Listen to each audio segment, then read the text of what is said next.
letting us push it back a little bit. I really appreciate it. No problem. And sorry I kept everyone waiting. I had to build a second portal to the Nether in Minecraft, and I forgot to eat.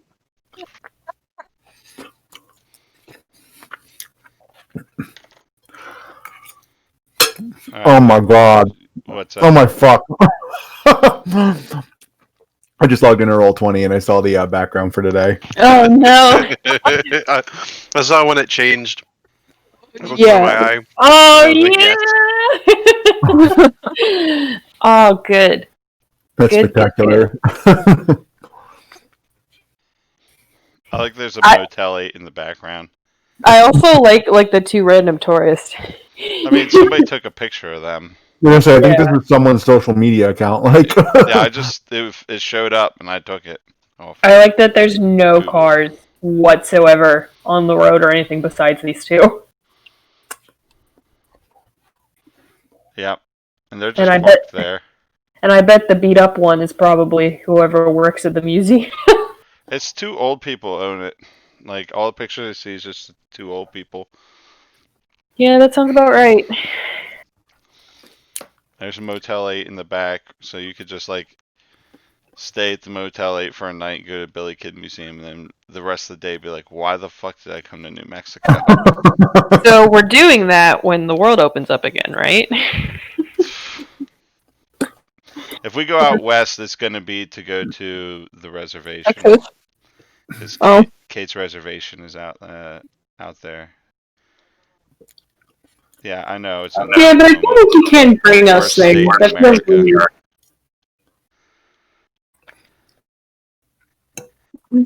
But we can still go to the museum, right? And go to Billy the Kid's Nuts.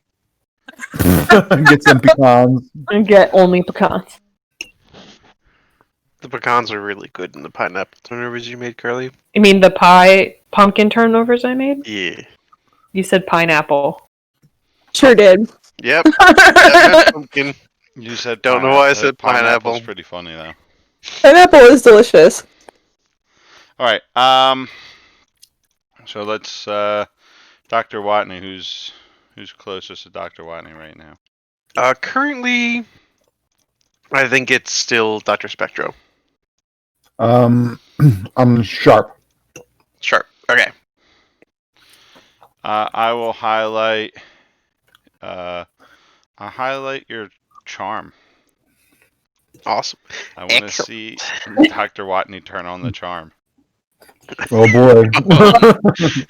I don't know if that's quite the word for it. Do we want to see that though? That's the yes, absolutely. Yeah, definitely. Betty?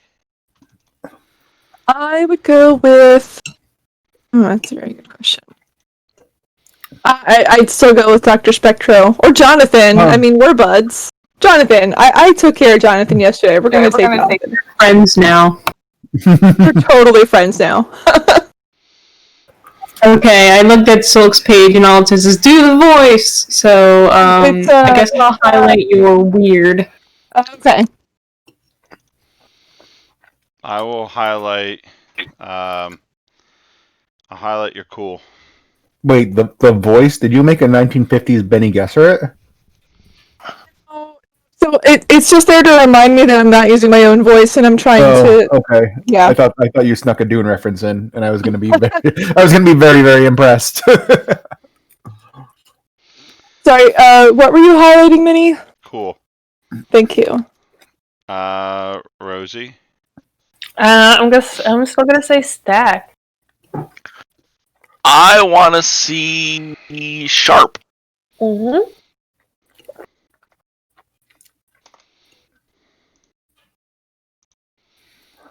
Okay. I think I want to see Rosie's charm. I can do my best. Arthur. Rosie. I want to see Artie's cool.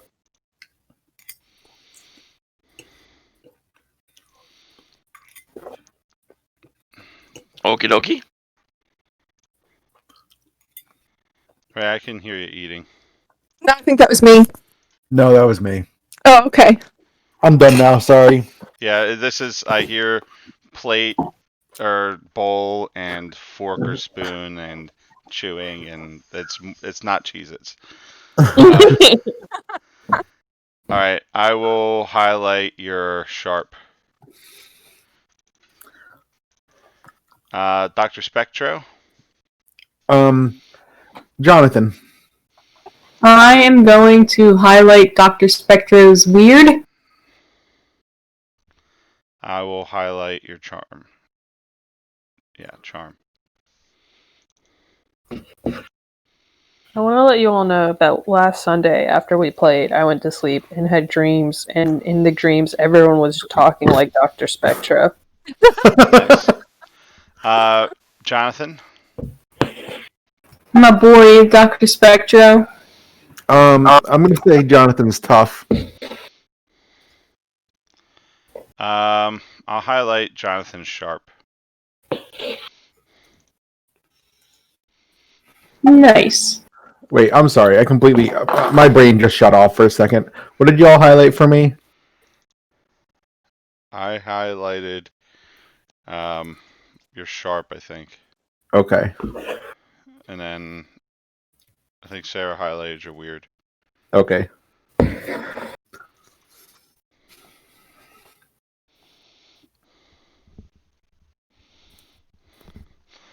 All right.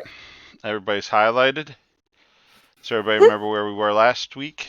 We were heading to Fort Sumner on our way to the Billy Kid Museum. I think we were actually had arrived in Fort Sumner, or had just about arrived in Fort Sumner. Waiting for the museum to open.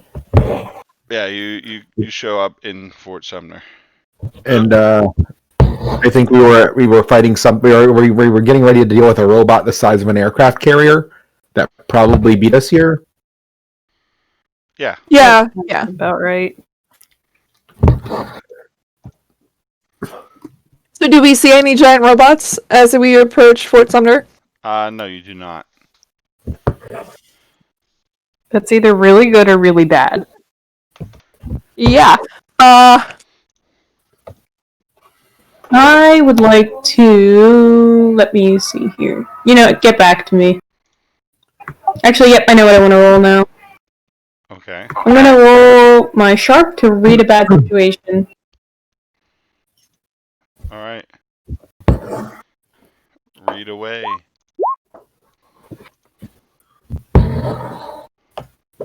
Uh-oh. Oh no. Everything's fine here.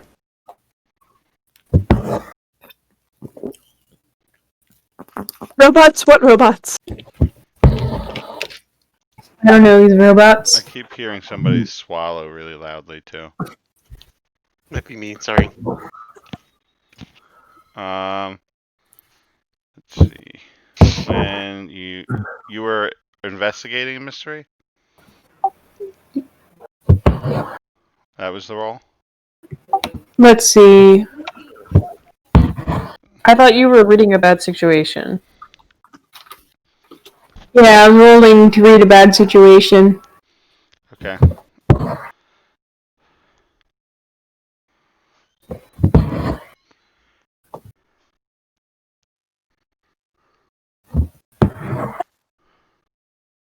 So I think with your cursory like reading this situation, it seems like there's nothing amiss here. Like there's nothing to worry about. Okay, I would like to investigate a mystery.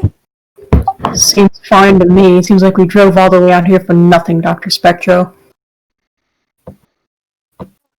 Like you had other plans. You were going to the living room and stare at the wall.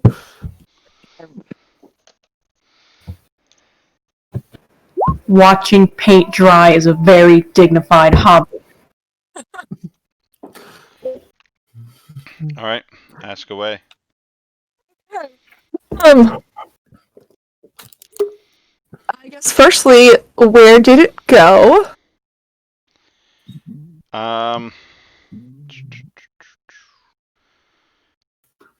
So how are you investigating this? What do you? I'm guessing. So we arrived, right? So I'm going to. I'm basically just gonna. Is this Billy the Kid Museum the tallest museum in town right here? Like the tallest building in town? Is everything else like this like one story flatness? You're in New Mexico, so yeah, it's not. Houses aren't real big. There's no. Is there like a water tower somewhere? Probably. Yeah. So I'm gonna climb up onto something, with a view. Whether it's the second story of the museum or a water tower if there's one in sight, and just kind of take a look around. Also, kind of feeling to see if there's any kind of because the last robot, what do you call it? It was a tunneler, so maybe there's some kind of vibrations that we could feel, or just visually looking for signs of a giant robot. So where did it go? Do I see anything? Do I hear anything? Do I feel anything? All right, so you can actually like see where off in the distance where the robot or the large lumbering thing was. You can see all of the footprints, but it's not here anymore. And if you go investigate that location, if you get down and go investigate that location, is that what you would do? That is what I would do. I would come down and tell everybody what I saw, and we should go that way. So I just want to excuse me, interject real quick. That I think Dr. Watney, because he's alone, and he's sleep deprived. I don't think he saw you and is kind of driving around town by himself, trying to figure out where everyone is and where everything is. No. Okay. Do I see Dr. Watney's car? You're not looking for that. So That's true. You are going down to investigate that area? Yeah. Yeah, that sounds right. Okay. All right. Should I roll something to try to find where Dr. Watney ended up? No, we'll figure that out in a little bit.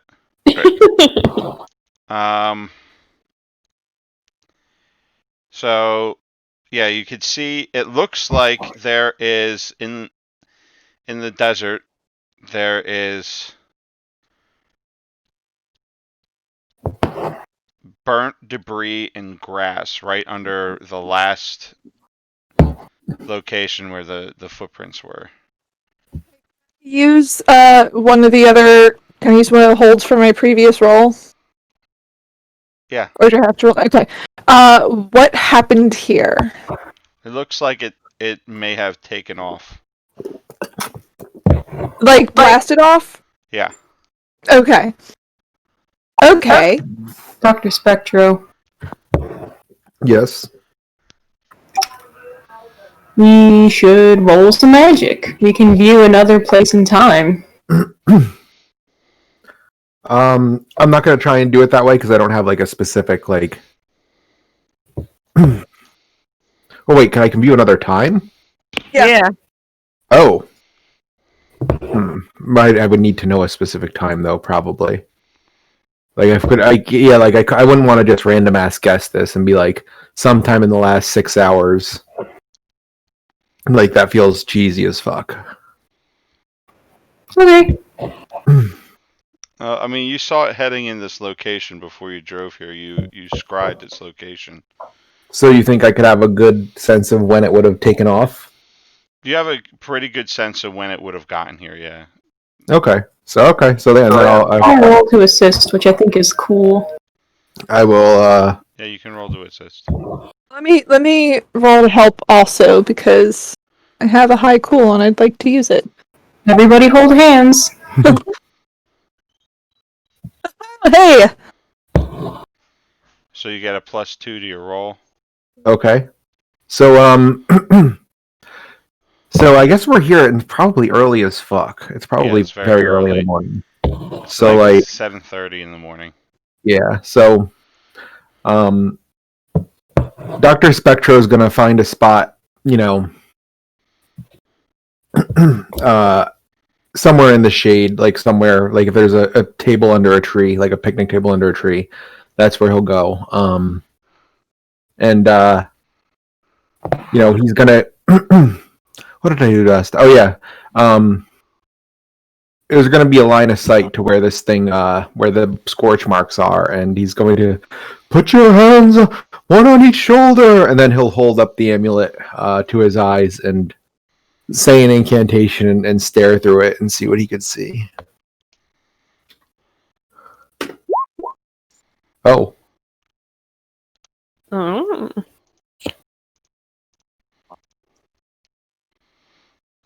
All right.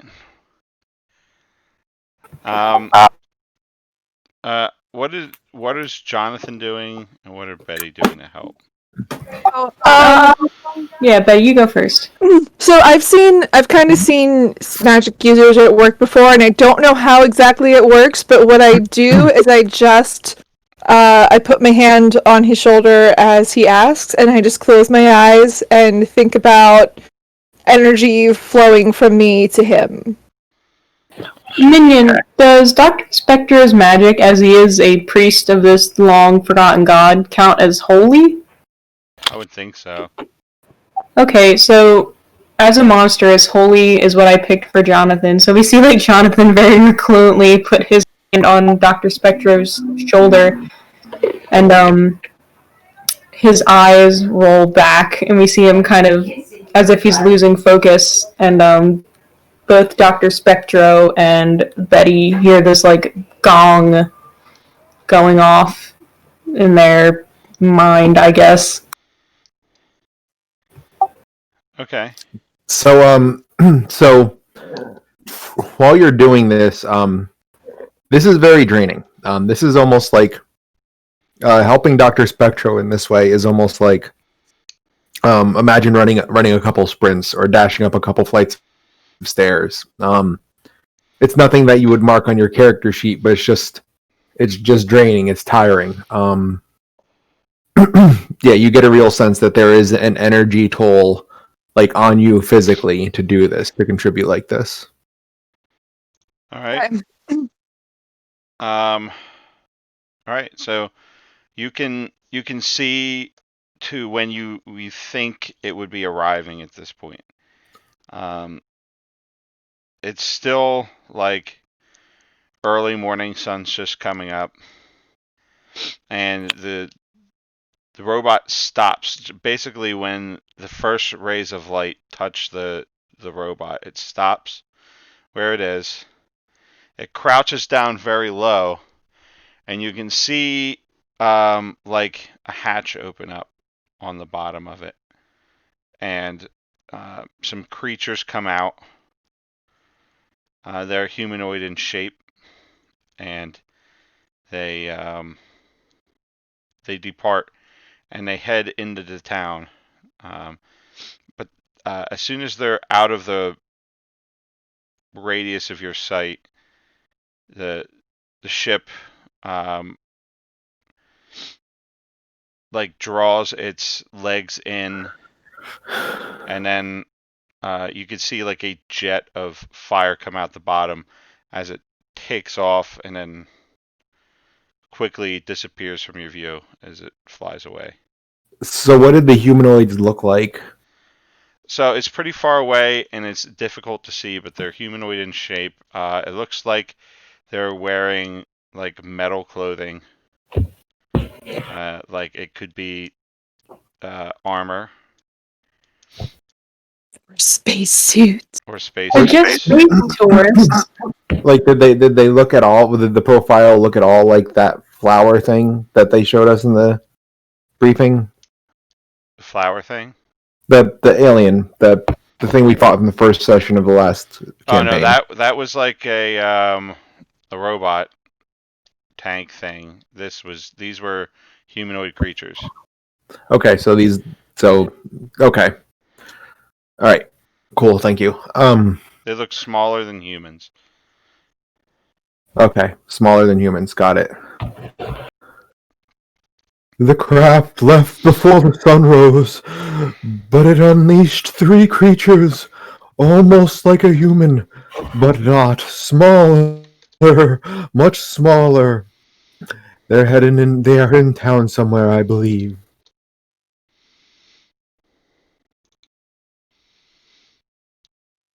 Jonathan kind of grunts non-committally. You better get back to town then. This town. Yeah, well, we left like the main town to go check out the Yeah, we landing left site. Roswell to go to the. We're in. No, I meant when we were in when I did my Yeah, you're search. just outside of town. Oh, okay. So we're gonna switch over to Doc Watney for the moment.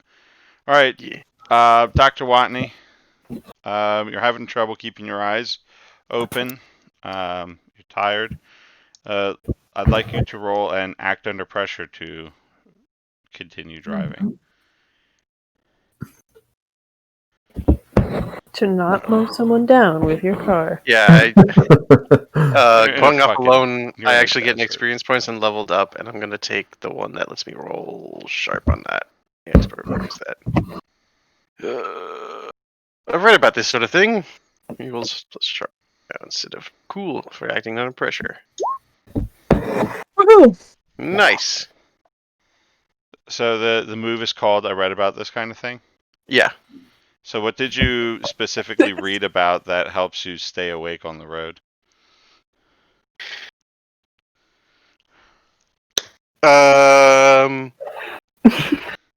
Ancient exercises that warriors used to use to pay attention during long hours on watch. Okay.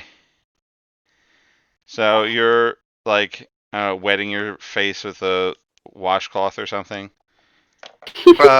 Probably some mild form of inconvenient thing involving mild. Being himself and Yeah. All right, so you're flagellant, and you flagellate, you slap yourself in the back with your whip or whatever. And no, I'm kidding. Yeah, you like pulling into town. You see the Dr. Spectro and Betty and Jonathan standing off to the side of the road. Alright, he's gonna pull over and he's gonna kind of fumble and get out of the car a little groggily and say, no, that's old Dr. Dick. I haven't even had my coffee yet today. Is there a place we might be able to get a cup of Joe? So I am beat. actually sounds like a good idea. And We also we can see if any of the locals heard anything strange this morning. did Stack and Rosie drive here in Stack's cars? Or did Yeah. Yeah. Okay. Then I'll have.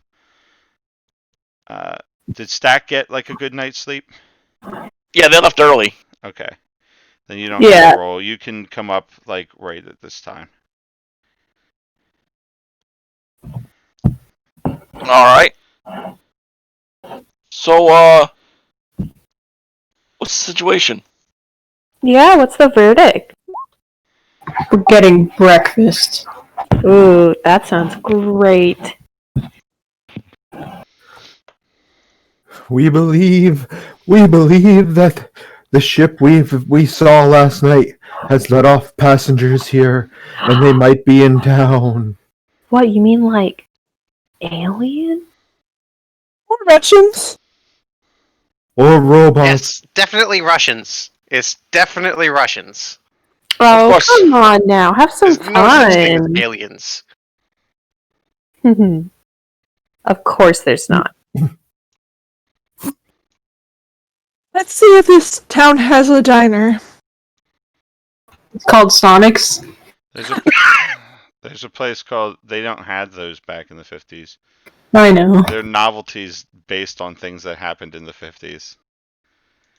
There's a place called the Daily Grind Restaurant and Coffee Bar in Fort Sumner. I don't know if it existed 50 years ago, but Billy the 70 Kid's years Diner. ago, we could pretend it did. We can't go to Billy the Kid's Diner?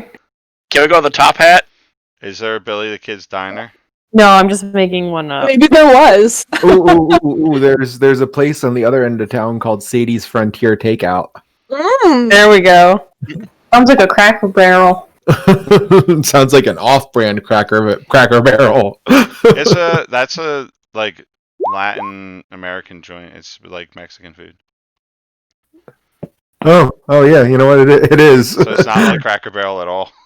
I think Dr. Watney thinks pepper is spicy.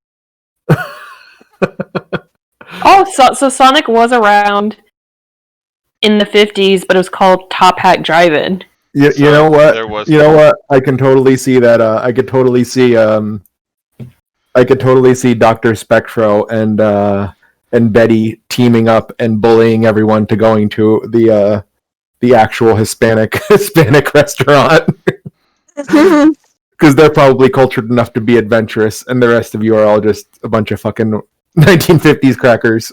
And the one to you is Jonathan. And Jonathan just wants to eat the tablecloth.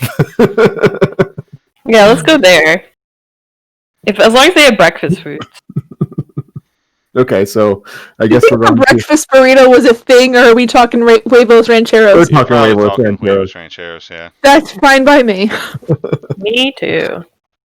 And they're going to serve tortillas with it, and I bet Dr. Yeah, Watney it wanted didn't to... exist in 1950. It started in 1953. So no, you can't Sonic. Oh, No damn. Sonic, just Diner. All right, so you pull in the Sadie's, and you get a table, I guess. I'm trying to remember what it was like going to restaurants. It's been so long since I've been to one. They have like tables or booths. Probably a table. There's too many of us to fit in a booth. Yeah, I think they seat you at a table. Jonathan orders 2 waffles and some sausage. They don't have waffles. Jonathan kind of sighs, and we'll get a Huevos Rancheros. You could have steak and eggs for breakfast too, and that's pretty ubiquitous. Yeah. Dr. Watney orders, quote, coffee as black as Othello and 2 eggs. Oh, hold on a second. Who played Othello? Who was the white guy who played Othello? Oh, I don't know. That would be modern, so... There was a guy in the movie who was white who did blackface in Othello. Oh, no. What's So, up? like, Keep going, I'll look it coffee up. as black as Othello might be coffee with cream in it. Oh my god, it's so Laurence awful. Olivier. It is Laurence Olivier. Oh, no. Olivier played Othello? Yeah. Yeah, Don't. in blackface. It's No. really Wow. awful. Anthony Hopkins has as well, but I don't think he was in blackface when he did it. Let's find out. I mean, oh, God, I've seen images of this. Orson Welles? It's bad. Holy shit. I think Rosie's gonna get huevos con chorizo. That sounds delicious, actually, right now. Yeah. Did I Google a restaurant Mexican breakfasts? Mexican breakfast menus? Yes, I did. Because I didn't know, I couldn't remember if chilaquiles was a breakfast food or not. It probably, let's see, New Mexico is the green chili state, right? Yeah. Yeah. You'd probably get that with it. Stack's gonna point something random on the looking menu. at the menu that's on Sadie's Frontier Restaurant. Oh! Like, you can look that up. That's Honestly, it looks really good. Okay. If we do go to the Billy Kid Museum, we're fucking hitting up Sadie's. Oh yeah, no, these pictures in the food and drink look fucking banging. I would eat every single thing I've seen in the picture so far. Yeah. Oh wow, this all looks delicious.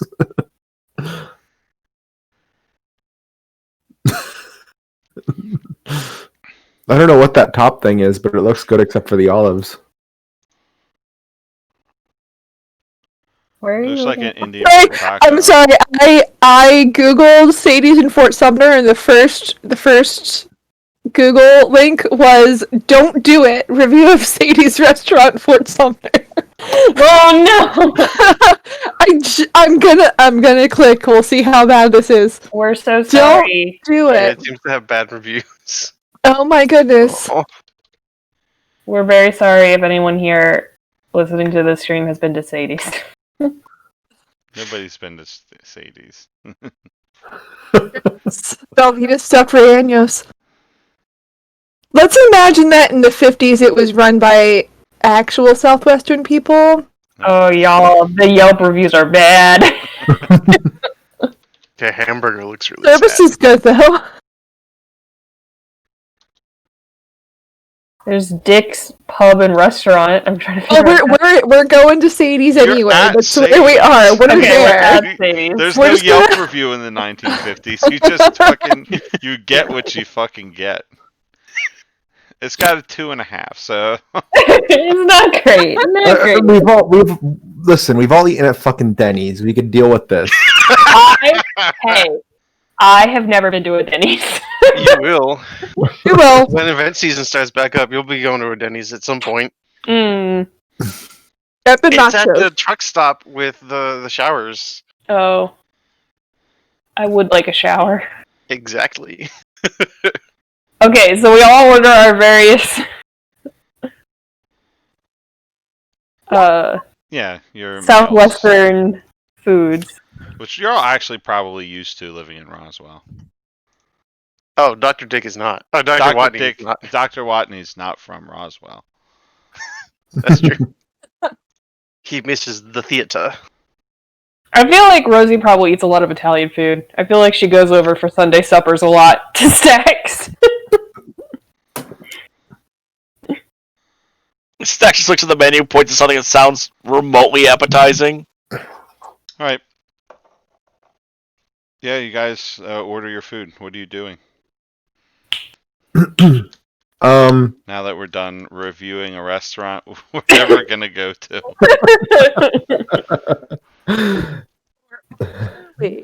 Are you streaming this one? Yeah. Oh, Yeah. that's the superb sidebar. Superb sidebar.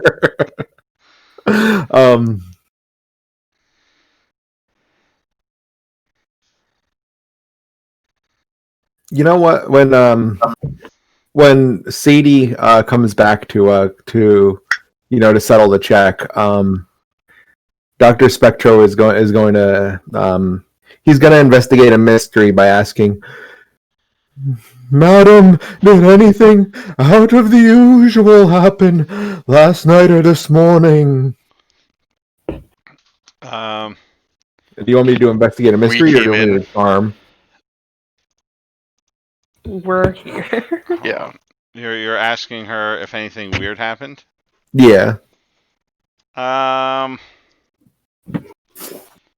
think you might have to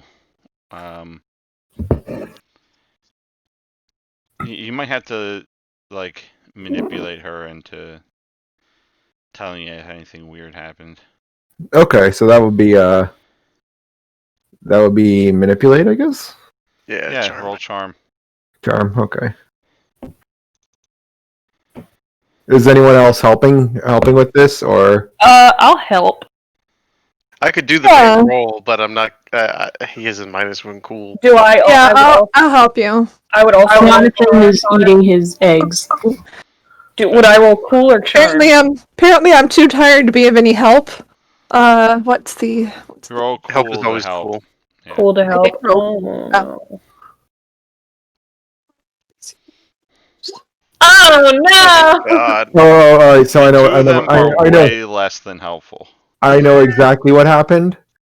Rosie When- just like spills her coffee everywhere. When Sadie comes over, Betty and Rosemary start gushing about the food, And Sadie herself knows that her food is not good.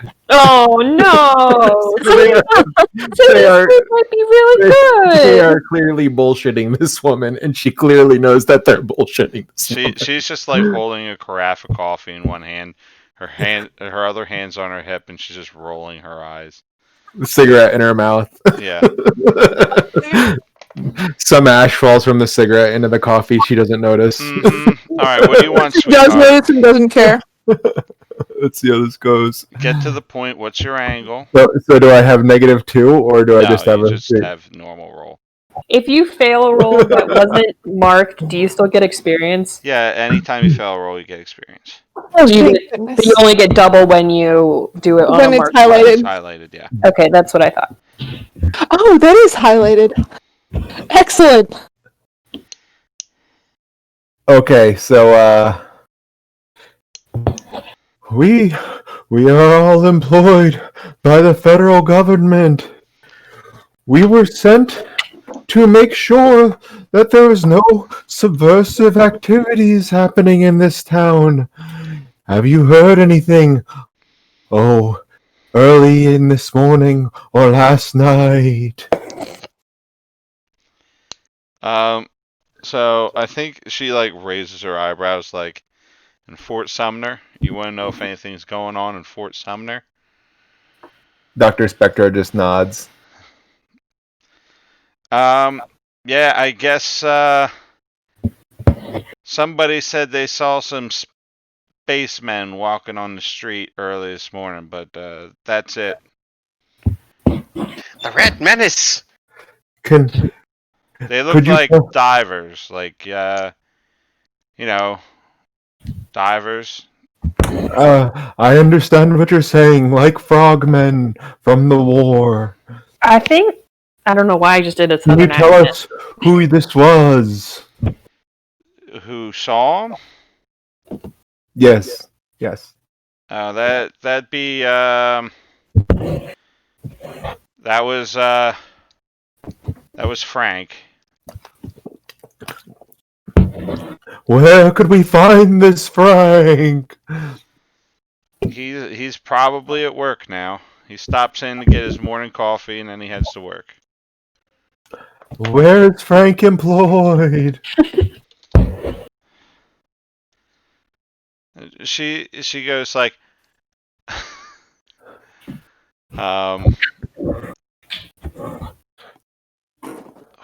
I'm trying to think of the wording.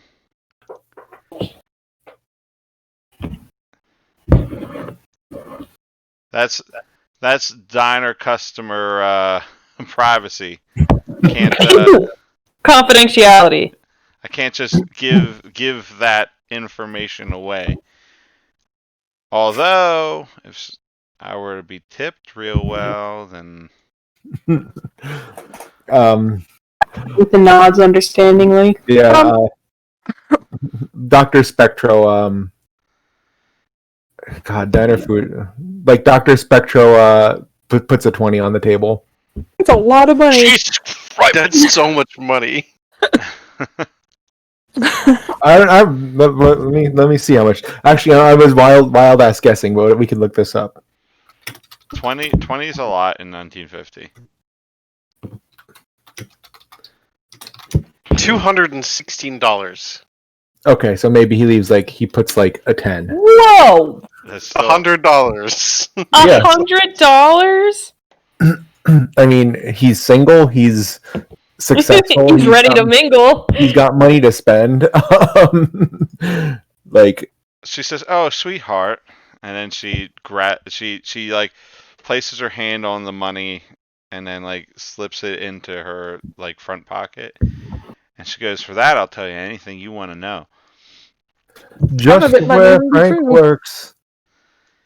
Oh, Frank works down at the railway station. Oh, dang it. I was hoping the museum.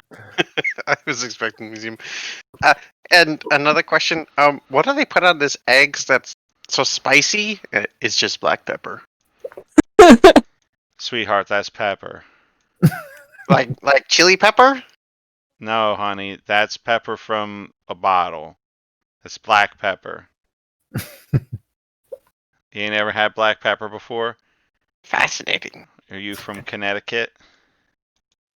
I would neither confirm nor deny your suspicion. Well, since you're in town, you might as well get ready. If you have anything else, it's going to be an awful lot hotter. Oh, I'll just have some more of that bread, please. Mm-hmm. And she like marks it down on her tablet, and then she pours everybody more coffee, and she goes back to work.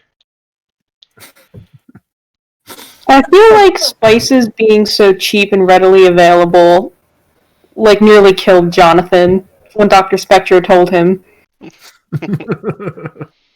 When like people When disregard he went black to the pepper grocery as store with him.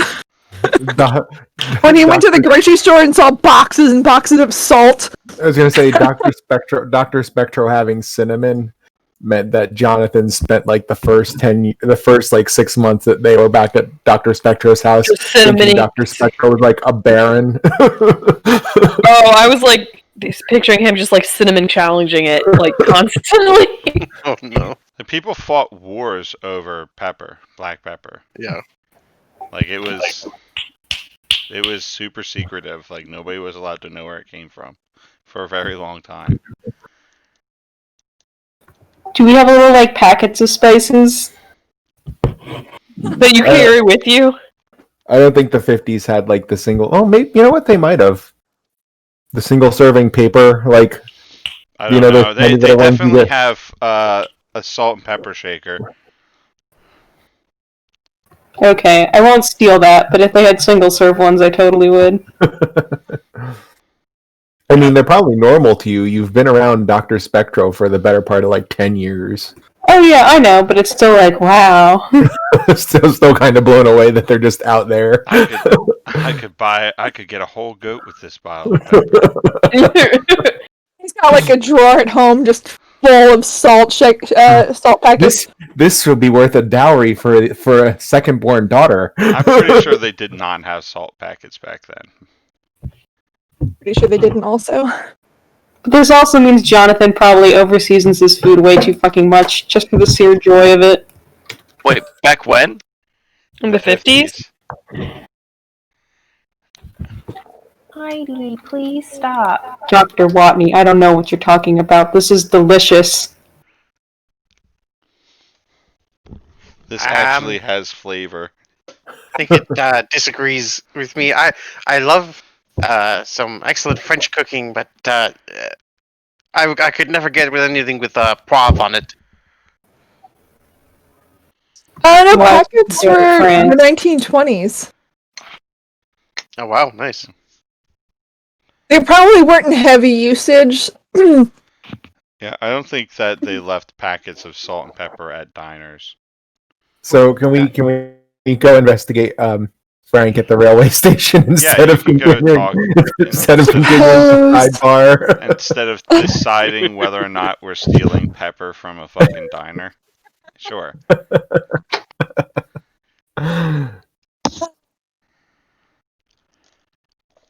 Yeah, so you guys head to the rail station. It's the 50s, so people actually still use the train. And there's one guy at the rail station, and he's just the guy who sells tickets, basically. He's just an old man. I'm trying to figure out, does Dr. Spectro probably have any ID or any sort of ID? Probably. Like a government ID? Probably. Yeah, they wouldn't be photo badges back then, probably, but you'd have had something. Yeah. Well,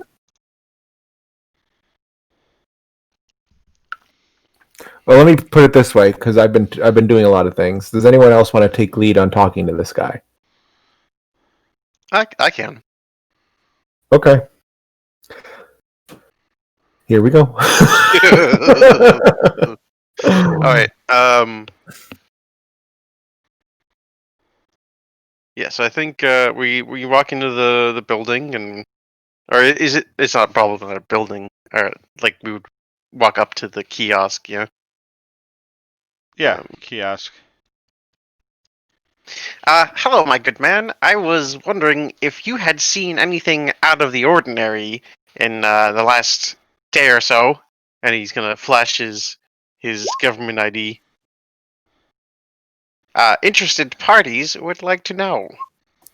He doesn't even look at the ID. He just goes, "Who's asking?" Interested parties. Interested parties, and he's gonna tap the name of the organization on So his he ID. looks around. He goes, "I don't see no parties around here."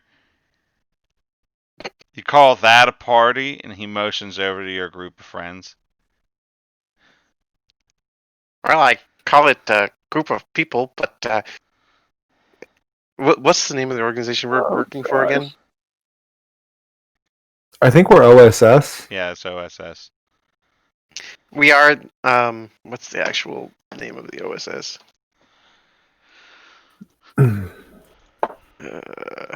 It's weird. Official of Strategic Services. Office of Strategic Services, Office I think. We are the Office of Strategic Services, and we have some questions for you. Okay.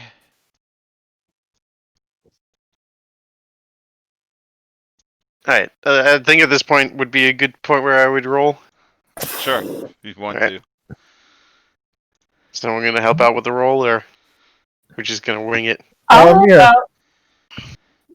Um, I can't think of a possible way to help out this one. that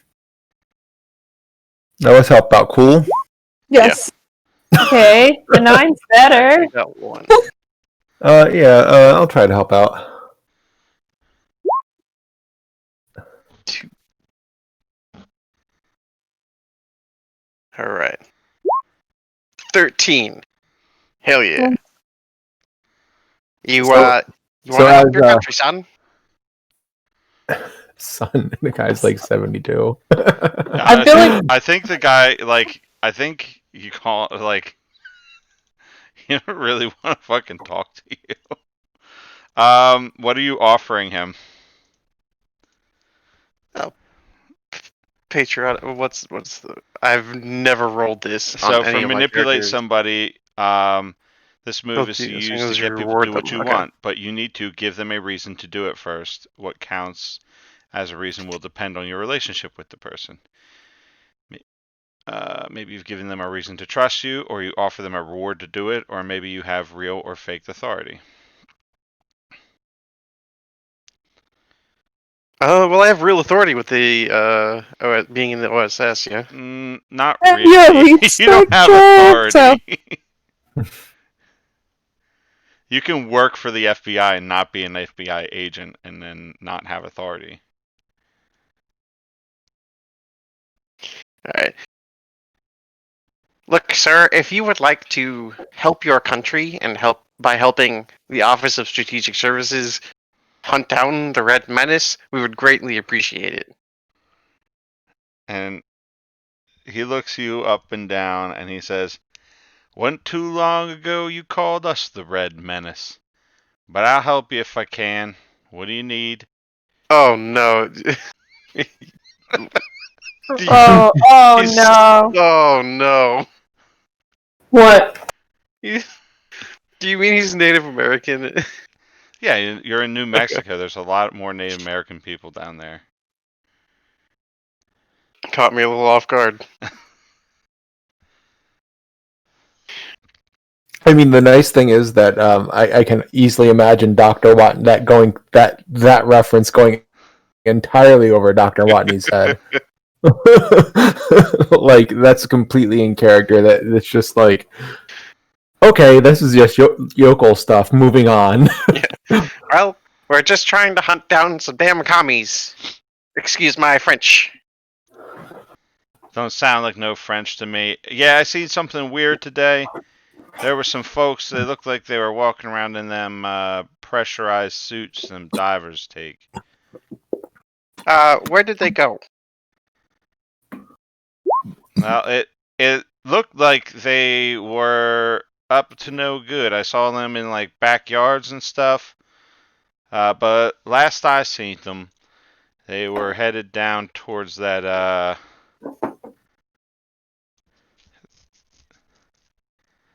They're heading down towards that Billy Kid Museum has went up recently. Yes. Your country thanks you. Uh-huh. Bye now.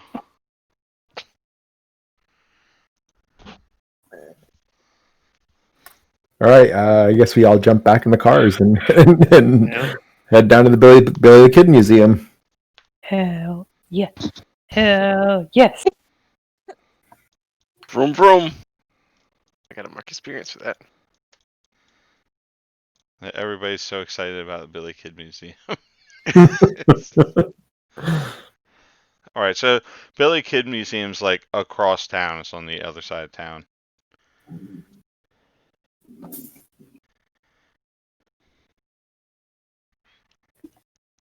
All right. So you get to the Billy Kid Museum, and it's not open yet. It's still early. It's like 8 o'clock in the morning. It probably opens up at 9.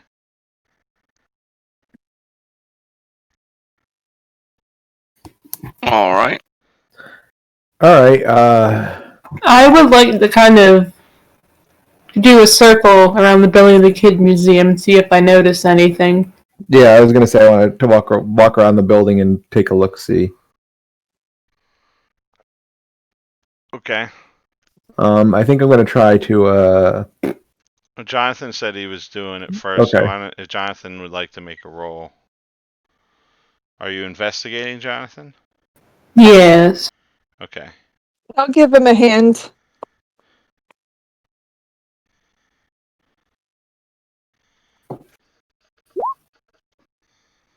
So helpful.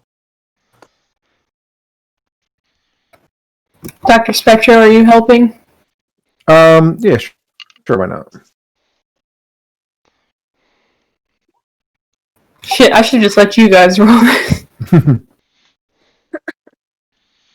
Nice. Right.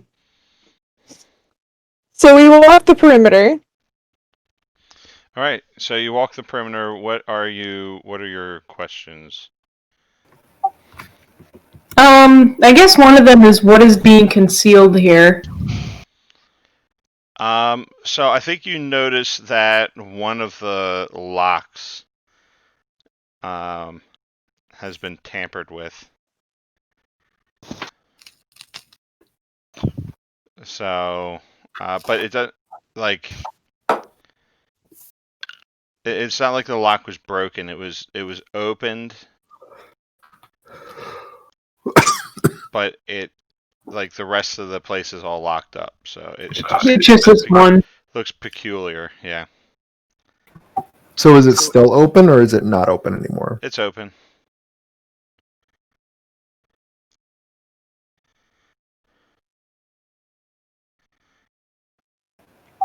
I'm gonna go in. You have another question if you want to ask it. I know, I want to go in and then ask. Okay. You go yeah. in.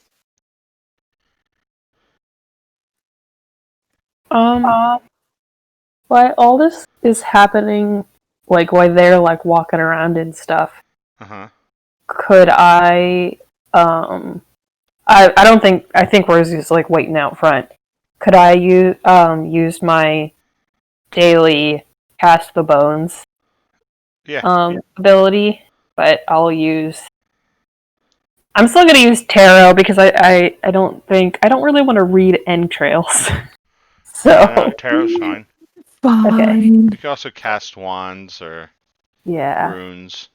I feel like runes or tarot cards are probably easy to keep in her bag, so we'll do tarot. Some pickup sticks. You could read like migratory birds. Not. Okay. Okay, I hold 1. All right, I don't remember what that does. So So I can ask anything from the investigative mystery list, or like I have 2 other special questions. And okay. I think.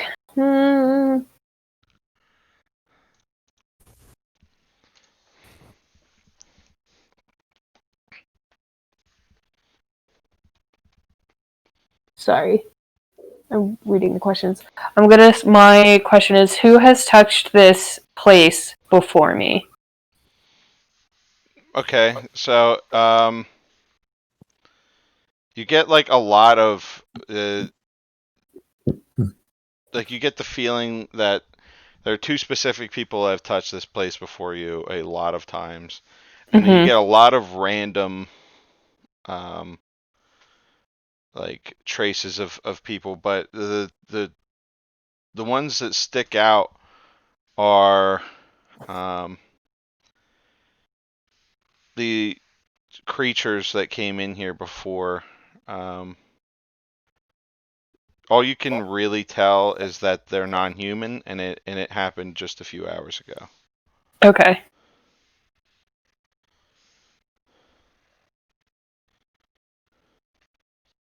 But yeah, so some non-human things have been here recently. I think she looks up at Stack as she is picking her cards up off the sidewalk. She probably crouched down to do it. And is slipping them back in her purse, and says well, yeah, they were definitely here. Whatever they were. Right, but where are they now? And that's when Jonathan walks through the front door. All right, Jonathan, you walk in. Well, I guess, can I get, a freebie, what the fuck is going on in here? Anything on fire or obviously wrong? Yeah, no, nothing's on fire. It just looks like a place, like a Billy the Kid museum. Creepy, weird, Wild West museum. Yeah, there's, I guess I'm gonna ask and newspaper clippings and guns. Where did it go? So you look around and you can see dust that came in there's a lot of dust around here, so people track dust all over the place, and it looks like they went into one of the back rooms.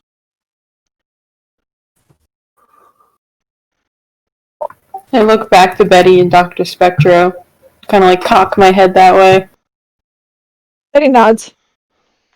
She has her 38 out. Dr. Spectro is going to be holding the amulet out in front of him. I'm going to start creeping over. All right.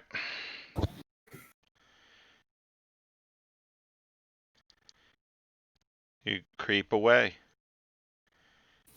Sorry, just for clarification, did they go through the front door or the back door? They went through the front door. Okay. So you make your way around to the back room, and when you open the door to the back room, you see 3 small humanoid creatures. They're around 5 foot tall. They're a little more slight than humans.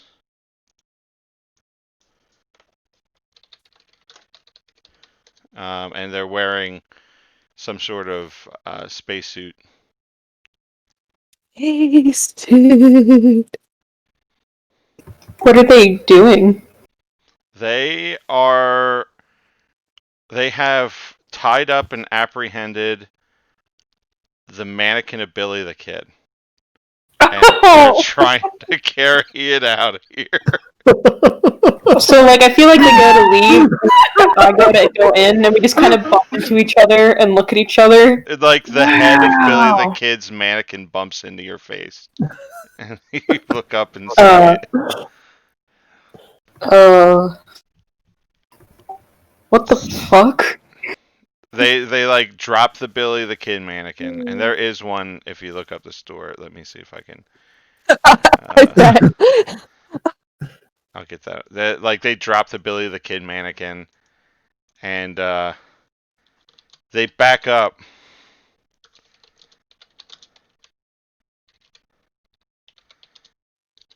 And they draw what look like pistols, but they don't fire them.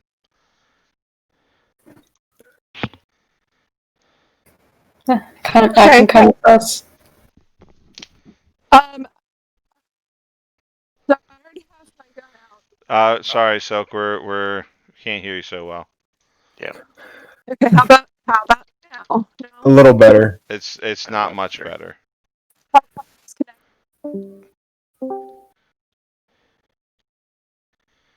I gotta find that Billy. What? Apparently not any better. Hold on, let me fiddle with something here.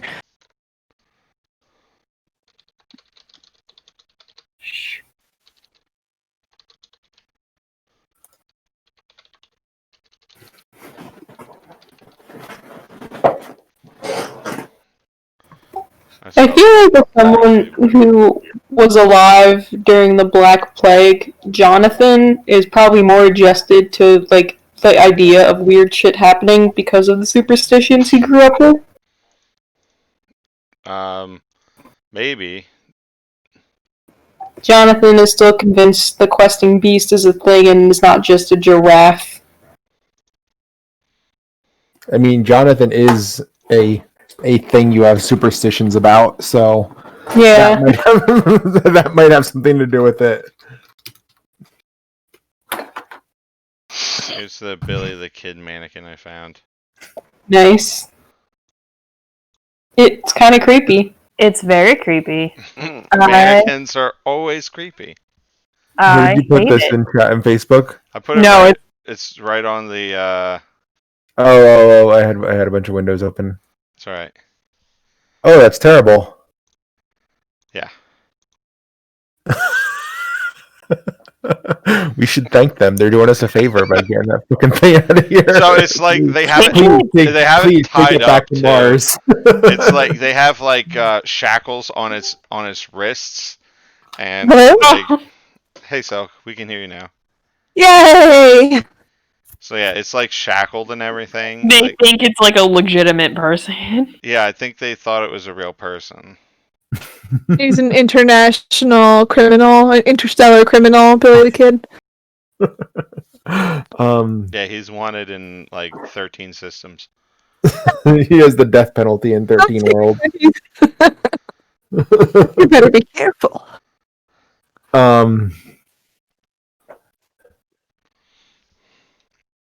So do you think the sight of these ray guns would this be a good point for Dr. Spectro's greed for power to kick in? It might be. Yeah, they're definitely. It look like advanced technology. Okay. Yeah, I think that's gonna become Dr. Spectro's priority to get one of those guns. So he's going to is there like a door I could duck behind or something like that? Sure. All right, like so he's gonna duck back around a corner, and then he's going to use magic to bar, basically to put a bar to keep those things in the room. It's like a bar place to a specific type of creature. So it's going to be alien kidnapping Billy the Kid doll. Specific like that. When you say it like that, That's it really sounds a little specific. silly. Yeah. No, just to I guess I could probably, non-human humanoids. Oh, Okay. fuck. Oh fuck. Yeah. No, sorry, Jonathan. It's cool. Sorry, Jonathan. I feel like this should be a learning experience for both of us. Did you roll? I'm about to.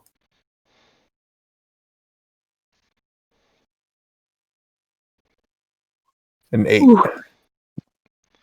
Okay, so then there's a glitch. I think it would be really funny if the problematic side effect was that nobody could leave the museum. Everybody is now, whether they know it or not, stuck in the museum. Or stuck outside the museum.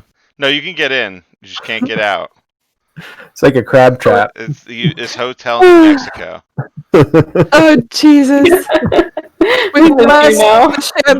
With less champagne and pot.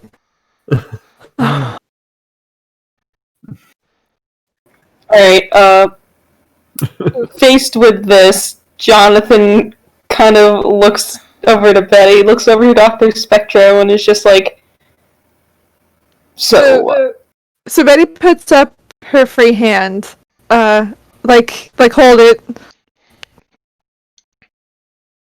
Mm-hmm. We don't need to come to violence here.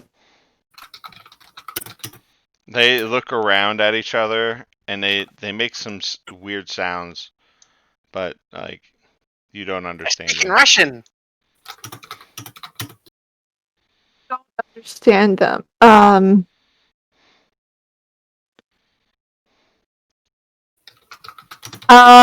I'm gonna lower my gun, but not put it away. Okay. I don't do first contact. God damn it.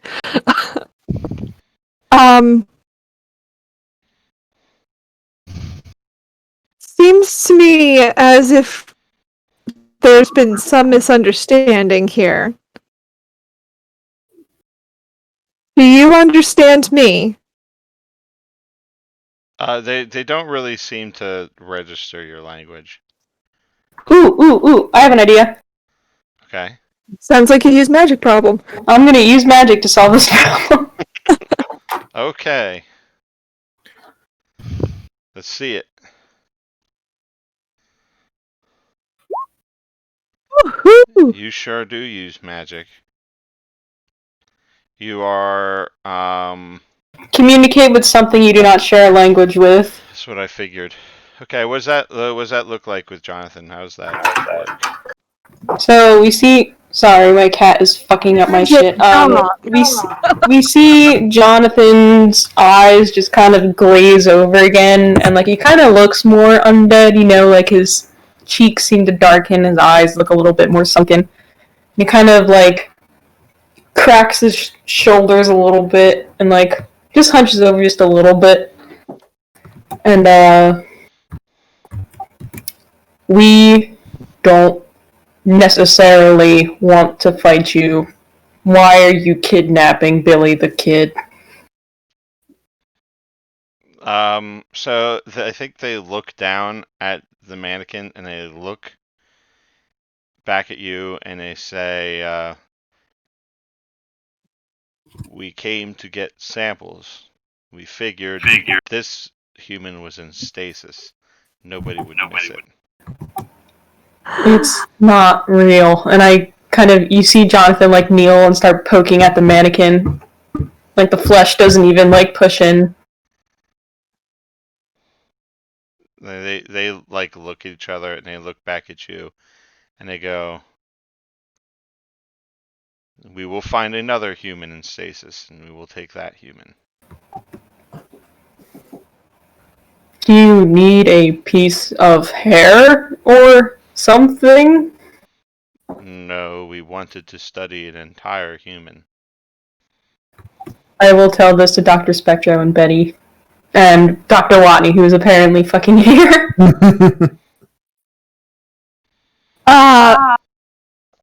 They're Russians. They're just trying to deceive us. Get them to drop their weapons. I think Russians would recognize a figure. They're lying. What would Russians want to do with I know they are. Billy the Kid? Dr. They're Spectro. Russians. They're just Jonathan. They Jonathan. clearly wanted Stop to it! copy our superior culture. Jonathan sighs. Like, Jonathan, tell them they can't take any people with them. why not?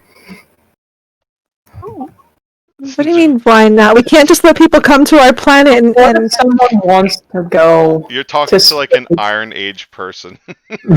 like someone wants human to. life Space? doesn't. Human life doesn't matter that Where much.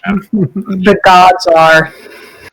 Do you think someone would really want to go with them? Yes.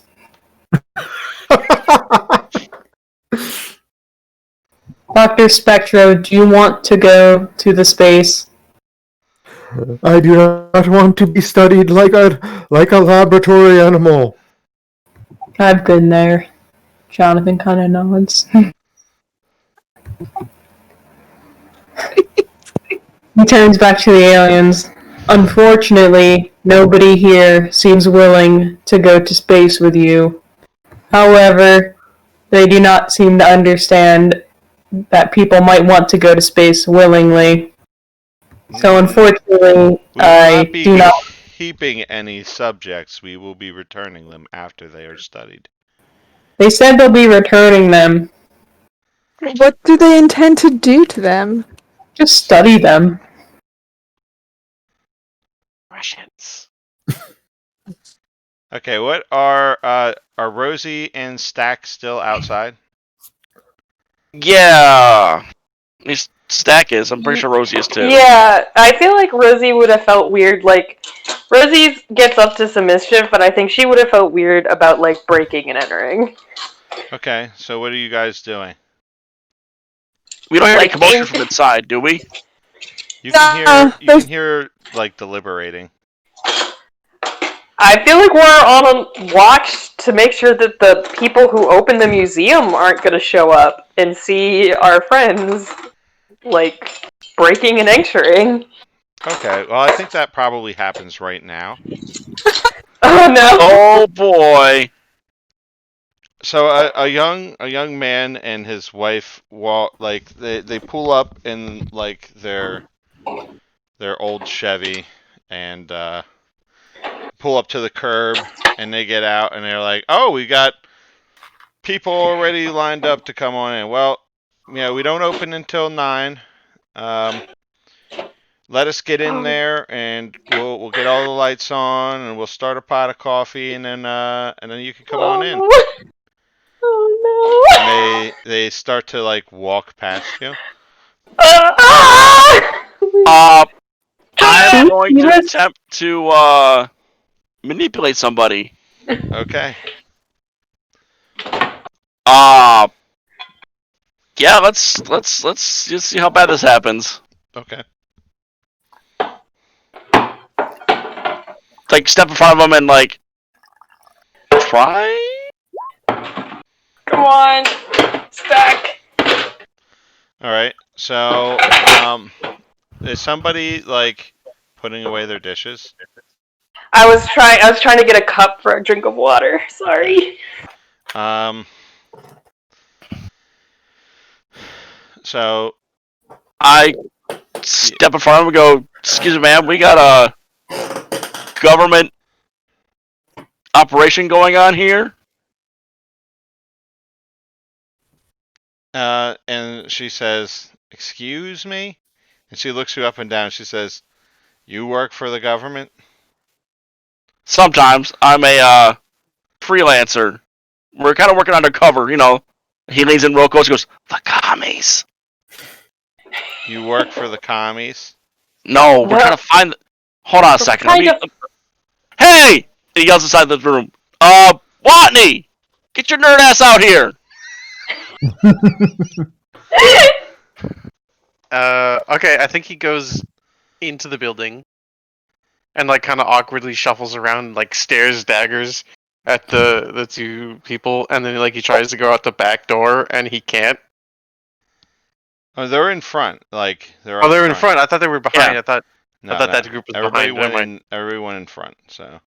Okay. I think he like shuffles over and he's like, yes, we're trying to. You can't leave the building. Well, he didn't. He hadn't gone in until I was gonna Oh. have him go in then. I thought But I he's thought not. Lonnie was in the building. I'm sorry. No, yeah, if you're interacting in there, you have to be in there Oh, okay. Then I'm in the building and I because can't. they're in the back room. And like I try to leave the building. I'm like Yeah. So, the what's it Russians look put up a force field. what does it look like, Dr. Spectro, when When he tries to leave the building. Yeah, the doctor tries to leave the building. Oh my gosh, what should this look like? Like wherever you would contact crossing the threshold, like you're stopped dead, like no visible barrier, but whatever parts of you would have crossed the threshold, there's like a really brief flash of hieroglyphics wherever those parts would have touched, and it kind of like fans out and fades real quick. Cyrillic. I think he's gonna turn around and he's gonna draw his gun on the Russian, on what he assumes to be Russians, and he's gonna shout at Jonathan, "Make them drop the force field and their weapons now!" All right, so Yes? this situation's escalated a lot, Stack. So you call Doc Watney to come out and talk to these people, and then a force field blocks him from coming in. Anybody who's looking there can kind of see a flash. You can't see much, though. And then Dr. Watney draws his pistol and turns and starts yelling at people, calling them Russians. Oh, this is bad. So I think this is actually, so bad. like, because when you roll 7 and 9, you have to show them that you mean it. So I think Dr. Watney drawing a gun and screaming about Russians proves that you're there, like, looking for Russians. And she goes, "Oh my God, what are Russians doing at our museum?" Ma'am, just The fucking Billy the Kid Museum. here. Give me your phone number. Go home. Stay quiet. One of us will call you when we got the situation handled. And the husband steps forward and he takes, he hands you a card. He said, "Here's my card." Thank you, sir. Stack will take and put in a pocket. And he says, "Godspeed, son." And then they jump in. She I feel like Rosie nudges him salute or something. Light it up. Just hunker down, sir. And he just kind of waves his hand, does that the hand Yeah. motion versus the. Yeah, so he gets in the car and they drive away, and the woman's sobbing. They're really freaked out. Oh no. I think Rosie just looks at him and was like, "What the fuck have we gotten ourselves into?" Space commies? Fucking no. Alright, so Dr. Watney turns around and shouts that to take the force field down. Points his guns at the aliens. The aliens are like, "Are we not having," or says to Jonathan, "Are we not having negotiations? Why does this one draw their weapon?"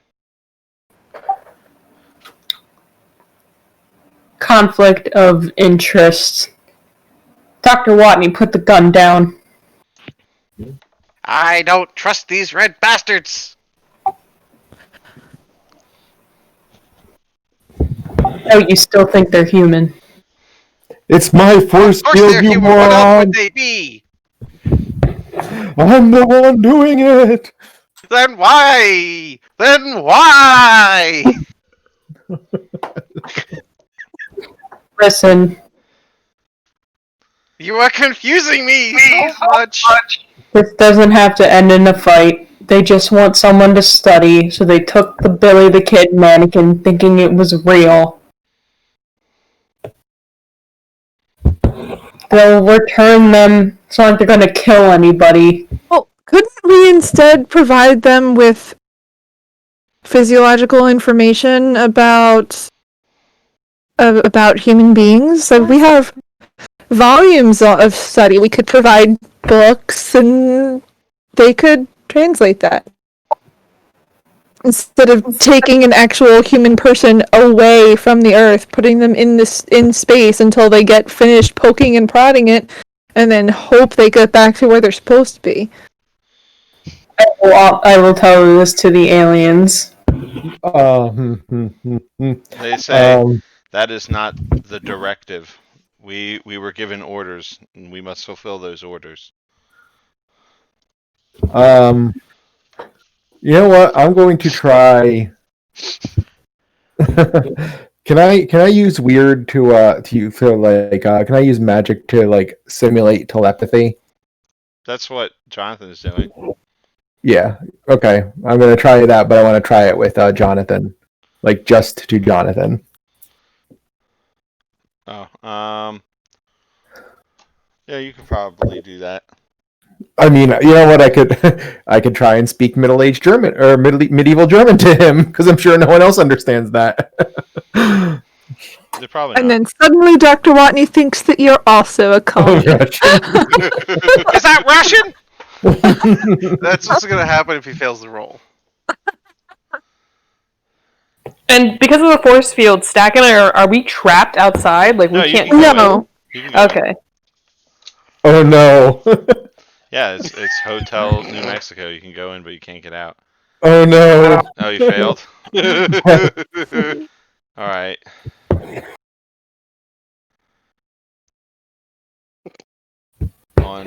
On a miss, you lose control of the magic. It never ends well. By default, the magic has one of the effects listed below. Lasts for around 30 minutes and does not expose you to danger.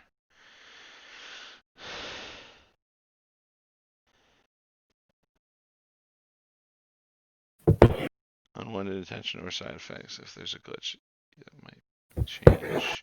Okay, so let's see. How could this go terribly wrong?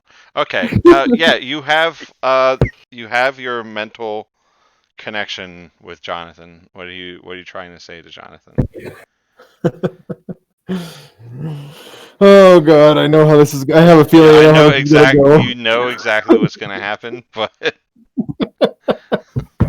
can't metagame this. Yeah, no, I know.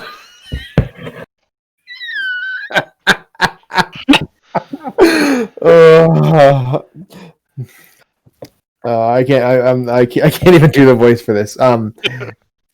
Sorry. Just too much.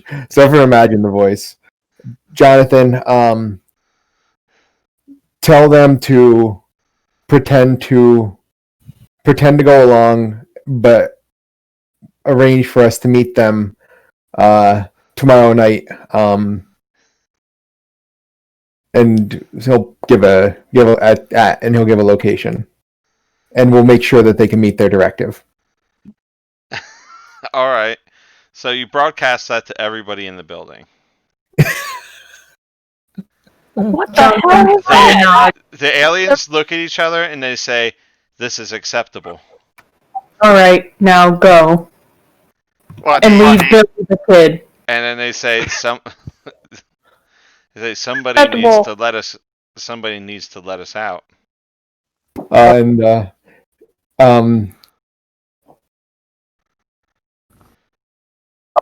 You dropping the spell? There's a back way out, right? Yeah. Yeah, he'll drop the spell and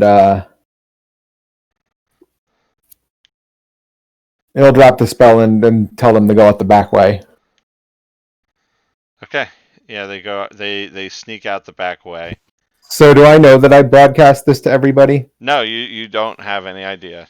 Jonathan heard you loud and clear. Does Stack and I hear it outside, or just the people inside? Just the people inside. Okay. What are you doing, Dr. Spectra? We don't work with Russians, we work against them! I'm setting... Listen. And he'll wait till the aliens are well out of... Yeah, they leave. If we know where they're coming, we could set up an ambush. We were in a situation we weren't going to be able to exit. All we need is a patsy, and we could nab them all from safety.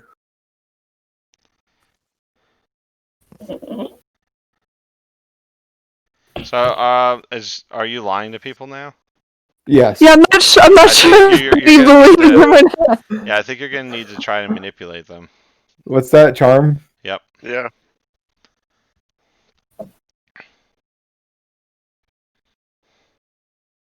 I Oh, am jeez. No. going to burn a point of luck to change that Oh to a wow. plus. Okay. Yep. Okay. What happens when Spectro uses luck? Oh, your dark side's needs get nastier. Is that okay, yeah. Okay. Yeah, I was reading it now. Your luck move. This is why I never used luck as Adelaide. You know what? It's you know what? Let's just see where the ride takes us. But I did not want to derail the campaign by being like Ray is the imposter in the third session. Okay. So I think like your need for that blast that ray gun is like now that it's not in your sight, it's gotten worse. Like you're upset that Bless Sorry, you. you're upset that it's gone now. Like you can't wait to meet with these guys to try to steal this thing. You'll do anything. Okay. Shit. How do I do anything? But how do I avoid? Vincent Vice getting his hands on one of these? Because I do not want All right. Vincent So Vice.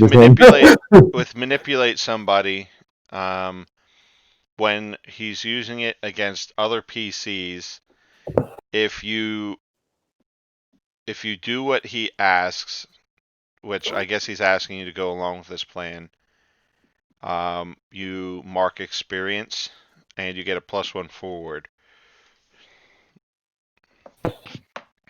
I think Dr. Watney is mollified for the moment because Dr. Spectre is his boss. Yeah.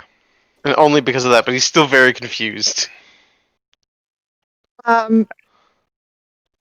Yeah, Betty is not convinced, but she's going to nod and Dr. Spectra, we're going to have to talk about this later. Of I don't course. see what the problem is. So, It's just one person. So we have until tonight to do this, right? They're meeting us up tonight or the Yeah. next night? What location do you think you're meeting them at? Oh gosh. Is it going to be somewhere near Fort Sumner or somewhere near Roswell?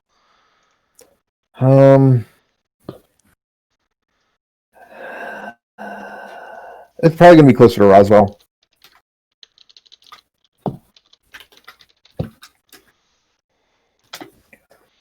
All right. Let me see. Oh, we were at the Salt Creek Wilderness already, right? You were at the Bitter Lake. Oh, okay, Bitter Lake. Salt Creek Wilderness is where I'm gonna. Okay. Yep, that's a little bit north of there. Yeah, right near the Pecos River. Okay, so that's just scrubland. That's what it looks like to me. With a really, really muddy river.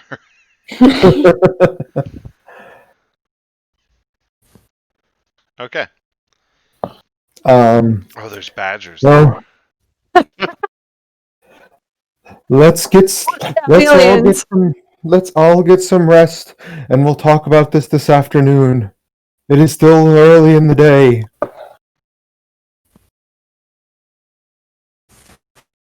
Sounds acceptable. So I guess we're gonna head back now. Wait, Stack and Rosie are gonna have to find a payphone to call these people. Yeah. Actually, no. We can just walk inside and use their phone. Oh yeah, we'll use their phone. All right. Gonna dust off the Billy the Kid and set him back on his little stand. Make everything look like. Did they take their bindings of him with him, or is he still like tied up? Oh yeah, they took their bindings. Okay, good. Jonathan looks at the Billy the Kid statue and like looks really uncomfortable for a second and kind of looks over at Betty, so, and grumbles something about back in his day, we were happy to be carved out of stone and we didn't want this. And he like gestures to the horrifying Billy the Kid.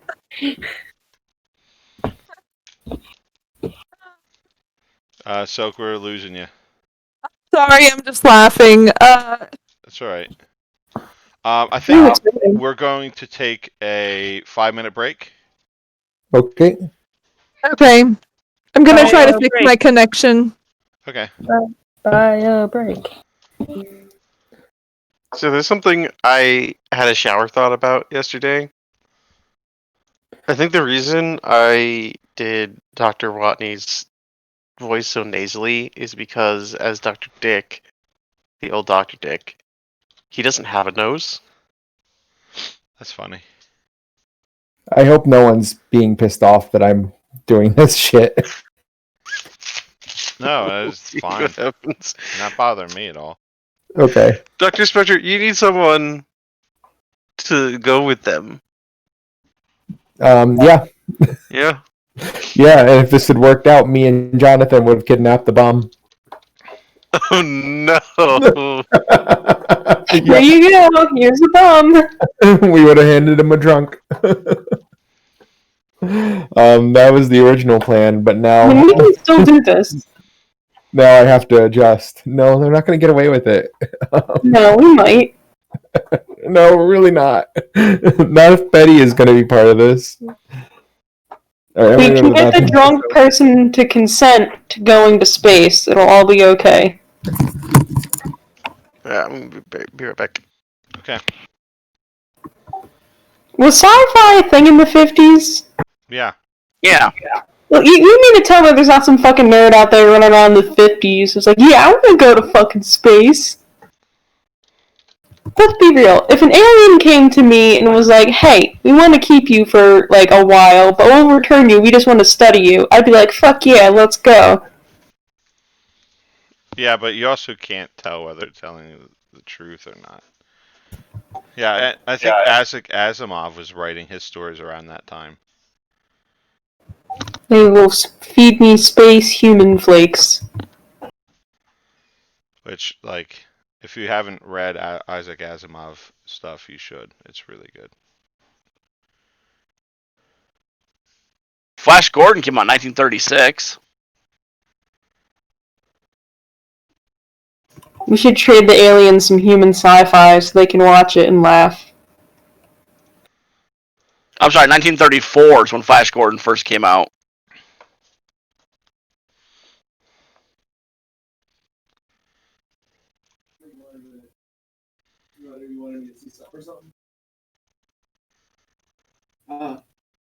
It's in 1940. He had full-length movies in the 40s. Yeah, it definitely was a thing. Yeah, Buck Rogers was a thing around the same time period. So I wonder if we can get away with like getting a cadaver and putting a bomb in its chest. What? That's what I come back to. I mean, they couldn't tell if a statue was a statue and not an actual person. So That's true. They don't. They. I honestly, I did that because I thought it'd be fucking hilarious. it was absolutely hilarious. And I love the idea that these are kind of dumbasses, Me. whether or not it's true. It's just kind of funny. Maybe they just wanted Billy the Kid and they had to make up some fucking excuse. they just didn't want to admit that they're part of the fandom. Yeah, they got some like old ass radio broadcast of Billy the Kids. It's considered cringe to like cowboy stuff in outer space.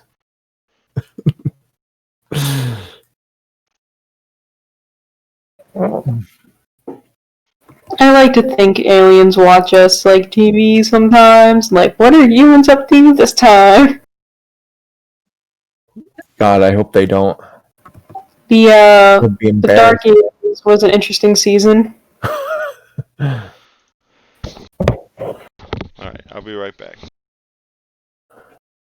Man, why is this alien so gummy thick? What?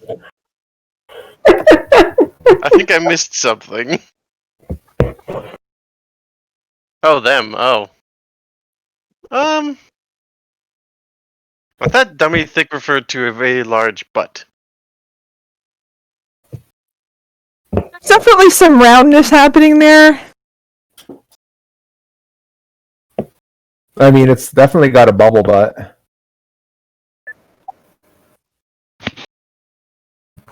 Bubble butt, It's bubble hard to butt. tell from that. In a dish. Yeah. Zooming in, it looks like a little flatter than I would personally refer to as dummy thick. Got that belly though.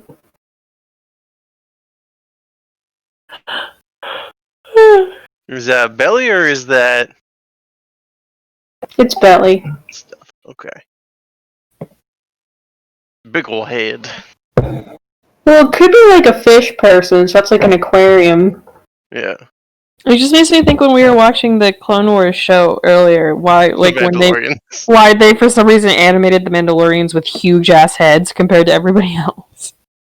Specifically, like the Chancellor guy has a giant Wait. noggin. His head is like the size of Obi-Wan's torso. I don't understand.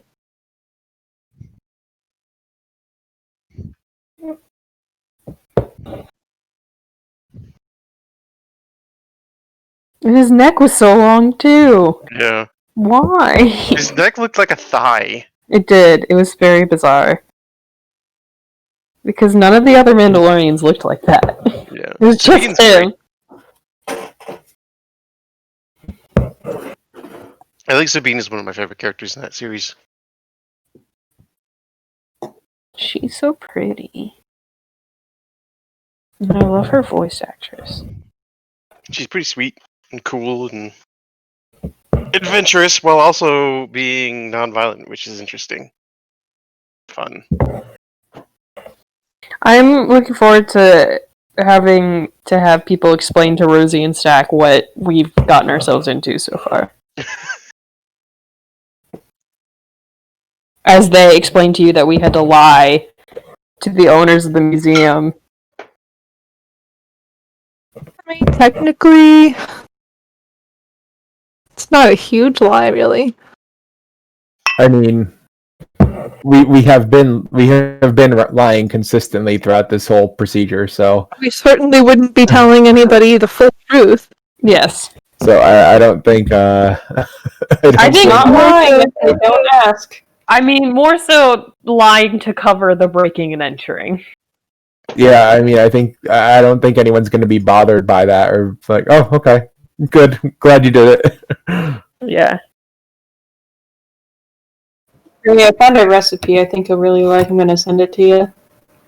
Rosie signed up for weird shit, but she didn't necessarily think that meant breaking the law.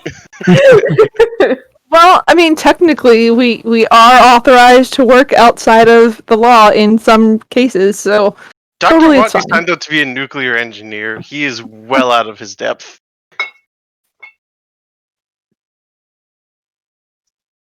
It's like, we don't work for the government.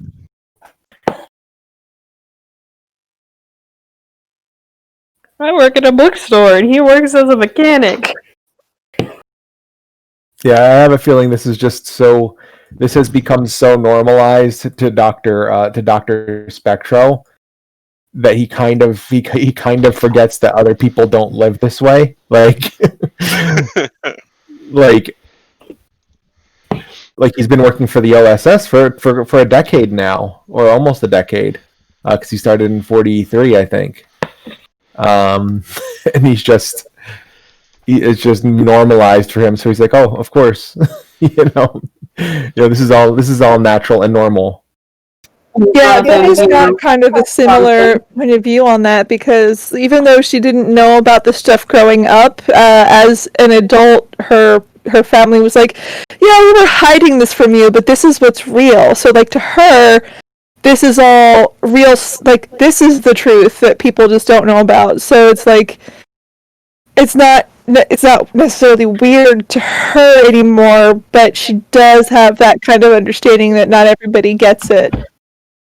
But then there's the idea that if you've opened that door, then it's open, Yeah. so it's no holds barred. Yeah, once the door is open, it's just there's no point in hiding bits and pieces to it. Right. Jonathan is here for Dr. Spectro's wild ride. Hello, sir. You saying hello to my friends? I'm back. So Welcome when I was back. looking for alien, I was really tempted to just find a picture of like a person in an alien Halloween costume with like the tin foil costume and the big dumb gray head. It was really tempting. That's poop. Romance. All right, so we can either skip to the scene where you guys meet with these aliens again, or we can have some scenes in between. Does anybody want to have Yeah. some scenes? I think we need to have scenes in between. We do. So I guess first, Rosie and pardon me, Rosie and Stack have to call back the museum owners. All right, they want to do that now? Yeah, I'll do that. Okay. Call him up. Ring, ring. Hello? Hi, yes. Mr. Looks at the card for the name. I forget the name of the people that own the place. Mercutio. I did see it when I was looking at the Billy the Kid Museum. Owned and operated by. Yeah, it's not important. Yes, we have concluded our investigation at your museum. You are free to come down at any time you like. What? Okay. What happened? That is not for me to say. Were there Russians? Like there were Russians there, right? There were suspected Russians. What the heck does that mean? Are there spies at our museum? I'm not at liberty to say, sir. It's classified. Make I'm the Northwest paranoid. I'm really confused. Could you give me anything? Tell them it's safe now. All I can tell you is that it's safe now. I want to get better locks. Have a nice day. But I'm so sorry about the kid. Sir, we're the government. We don't have to tell you anything. Well, I pay my taxes. I'll have you know.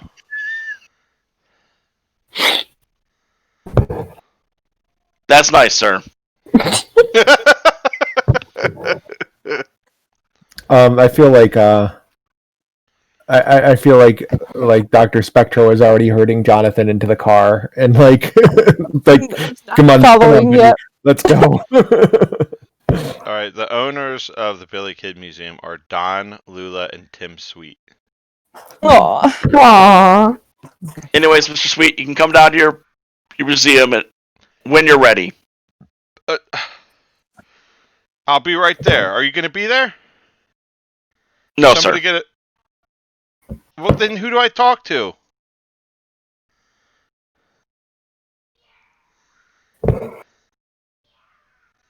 For what? I mean, there was spies in my museum, and the government broke into my suspected. museum. No, they broke in. Yeah. So when are we gonna?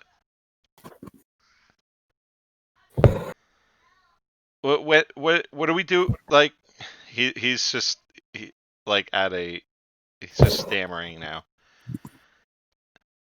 Sir, get better locks. Have a nice day. And Stack's just gonna hang up at this point. I'm surprised he didn't hang up earlier. All right, folks, we gotta go. Who are you talking to? Uh, I was So, gonna say, while I you were- think only Watney is still there. No, Watney doesn't ever clear up his things that he has to deal with. He lets other people do that for him. all right, well, let's go, Rosie. Oh, jeez, Stack. I didn't think we would be having to do illegal stuff. I would have never agreed to this. I like that we just let Stack deal with all the fallout from this. The fallout of making a phone call to some hick, that's, oh my god, that's the worst. How could we? Listen, I have mild social anxiety. It kind of is. It really is. Yes, me too, however. All right, I mean, as far as so fallout goes. just to close out our sidebar here. So the Billy the Kid Museum was started in 1953. We're just gonna retcon it. It started earlier than that in our universe.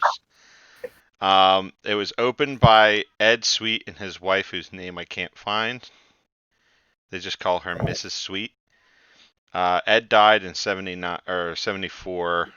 Mrs. Sweet ran it until 79, and then his son Donald and wife Lula and his grandson Tim now run it. So No it's like, cats on the desk. it's like 3 generations of Sweets.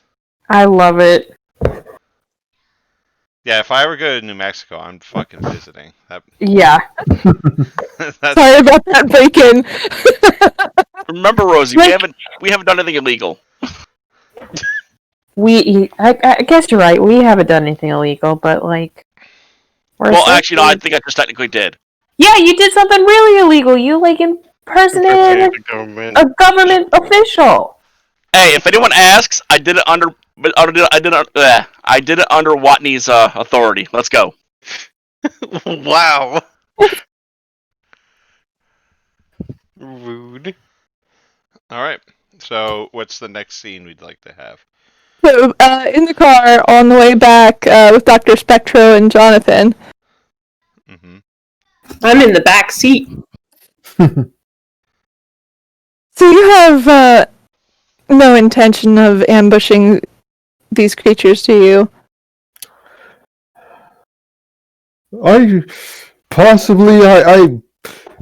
I wanted to stall for time. I don't know if we could ambush them because I don't know what their mothership could do, but we could certainly set up a dummy exchange. They obviously can't tell a mannequin from a normal human. Perhaps we could get a sample of their technology in exchange. And just do you think they're going to fall for a dummy? What happens when they realize that it's not really a person?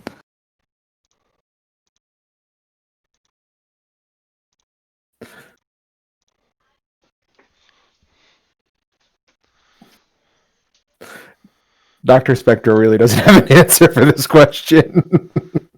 Handle the problem when we get there. Well, Jonathan, I don't see why we can't grab some drunk. Jonathan, you did bring up an interesting angle of a volunteer. I understand that both of our organizations may have individuals who are, let's say, detained against their will for reasons of government security.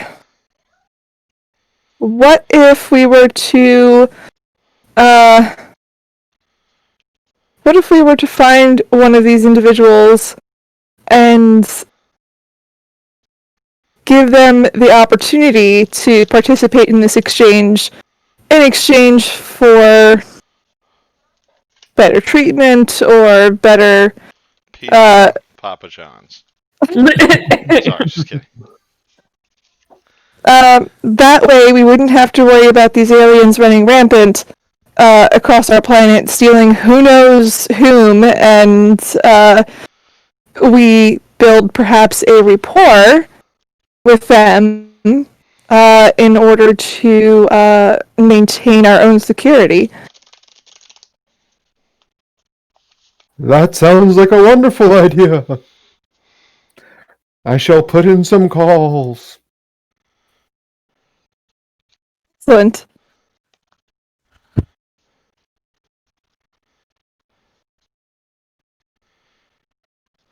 Okay.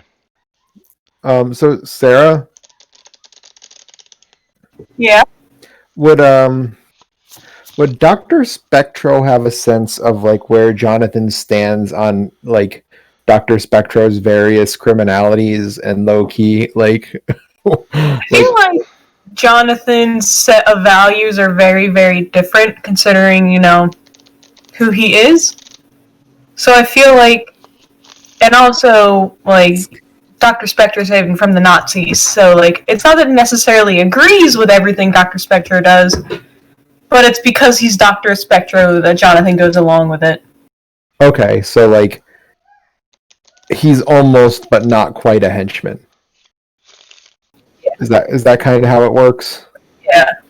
Because like I'm trying to figure out like how much would it be appropriate for like Dr. Spectro to scheme with Jonathan? Like would that be a thing that happens? Yes. Okay. It's like Pinky in the Brain if Pinky was a giant supernatural wrestler. No cats on the desk. Okay. Oh yeah, and the entire time they scheme, they're just surrounded by the fucking cats. Meow meow meow.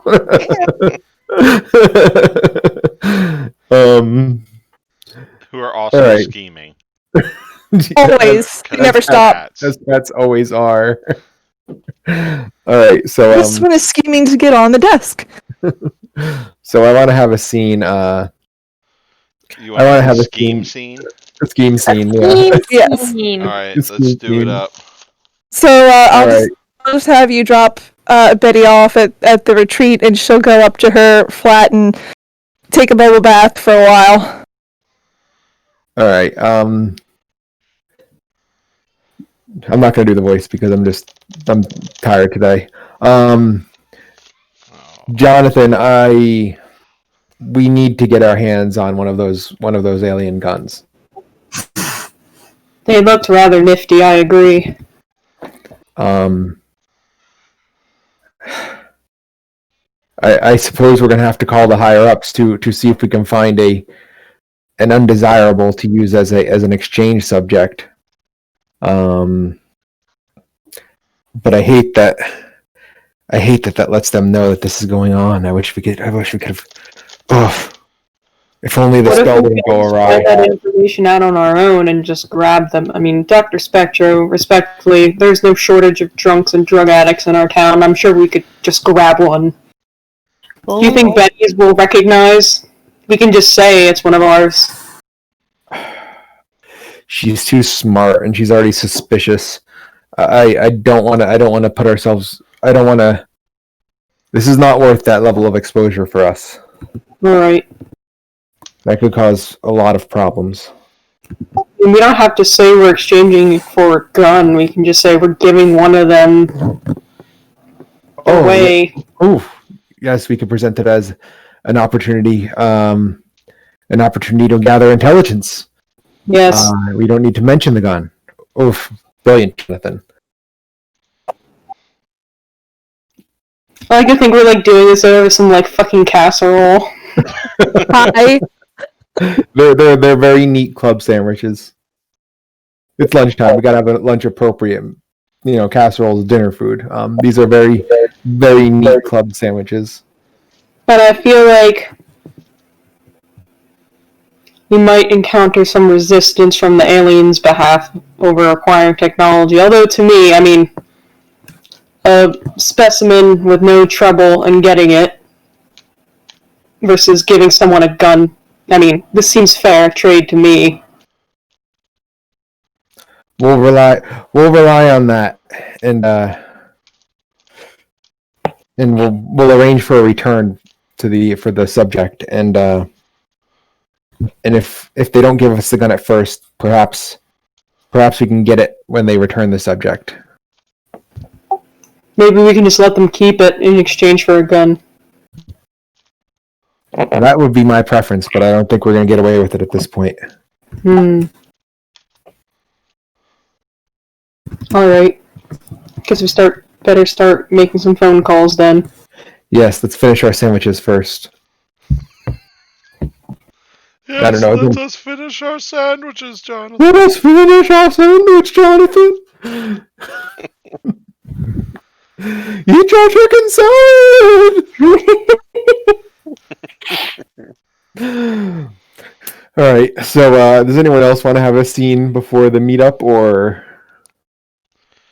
I think what's Doc Watney doing? I guess if everybody's going home, he's gonna go home and sleep. All right, so I think you get a phone call probably around 1 or 2 o'clock.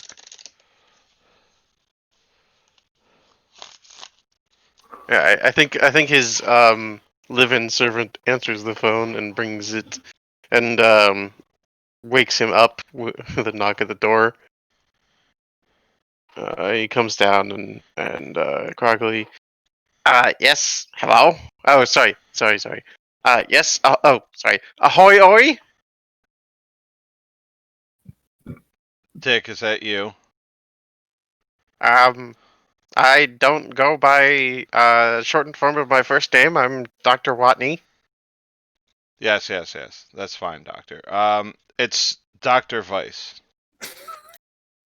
Doctor. Yeah, so What can I do for you? you see, I sent you guys, I sent the group of you on that mission last night, and I have not been debriefed. I have not received a report. I've heard nothing from anybody. And I just happened to walk into your lab, and there I found what looks like alien technology.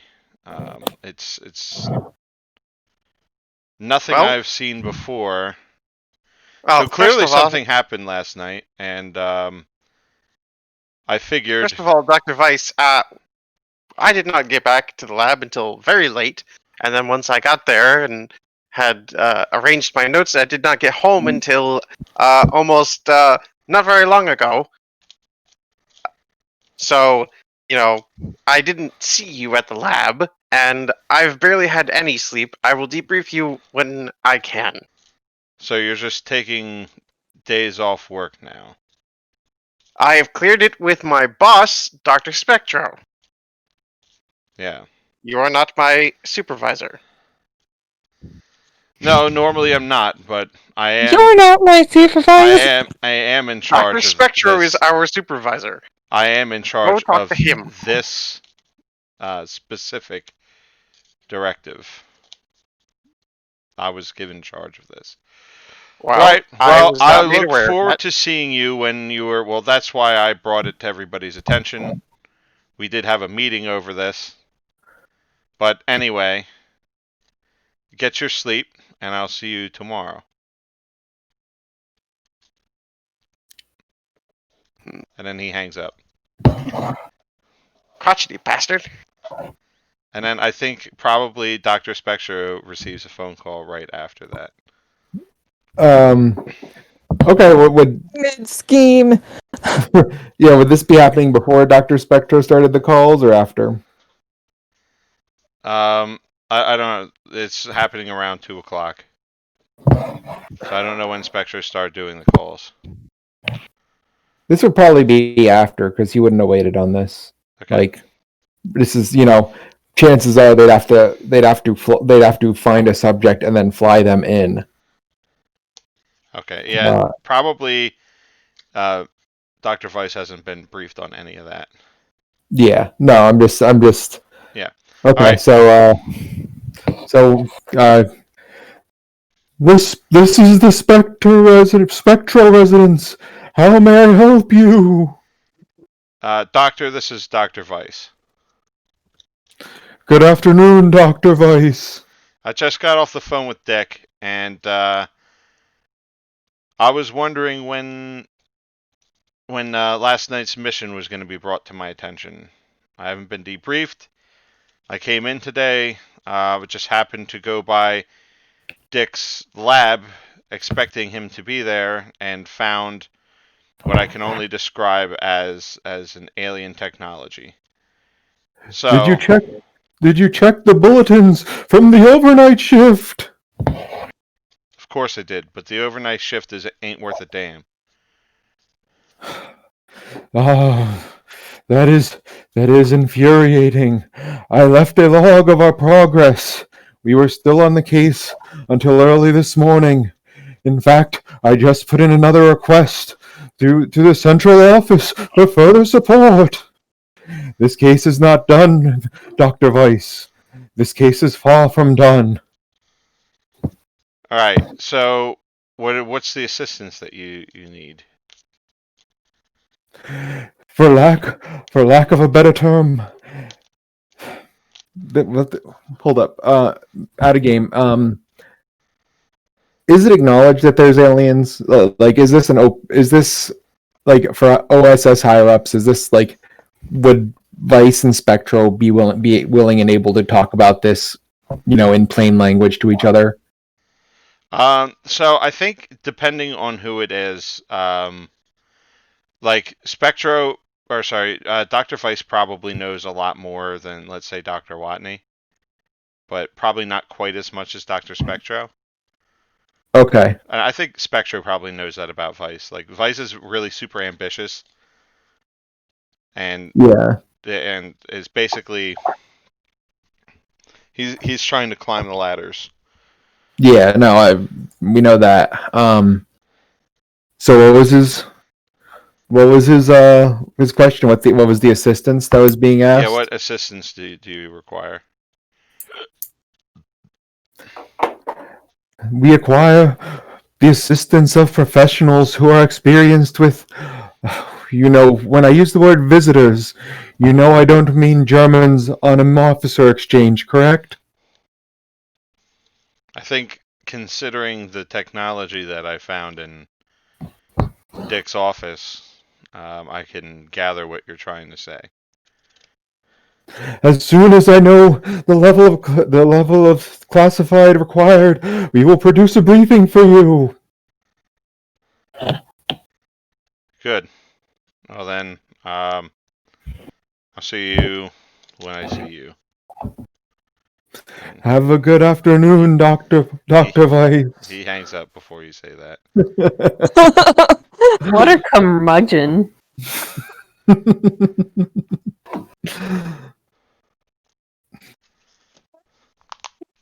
All right. Dr. Spectro is very, very upset by this. Yeah, Dr. Spectre is all about manners and shit. Oh no! He's upset about the fact that that Doc Watney didn't follow his instructions, and now Dr. Weiss. Didn't follow your instructions, though. You didn't talk to him about it at all. The guy found it in his locked lab. Yeah, that's a Dr. Weiss being like An ass? Yeah. Oh, okay. Was it? Okay. Yeah, no, he left it in his lab, but his lab is locked. Yeah, he specifically said it was, but Dr. Okay. Dr. Weiss is a robotics expert. I don't think locks really pose. Yeah, I was gonna say.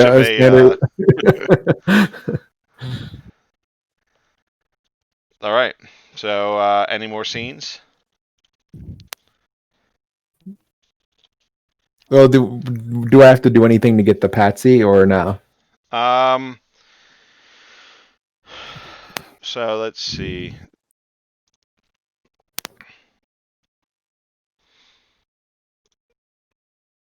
I don't think. Yeah. So there's a thing that Silk actually has for when dealing with her agency. Okay. Silk could definitely do this, but I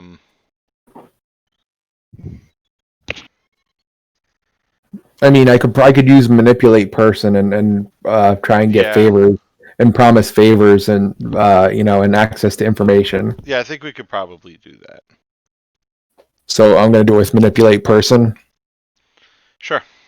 Okay, and that's charm, correct? Yeah.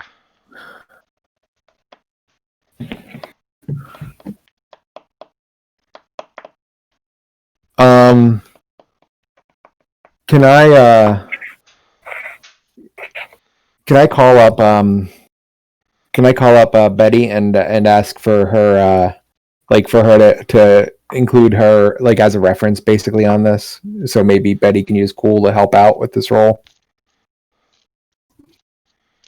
No, I think this is you're calling your contacts and stuff like.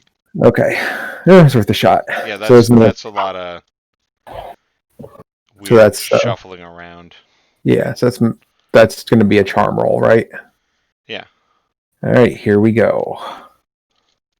Okay. All right, so you're going to need to offer something to the person, and then on a 7 to 9, they'll do it, but only if you do something for them right now to show that you mean it. So I think this person says, actually, there is a favor you could do for me. What's the favor?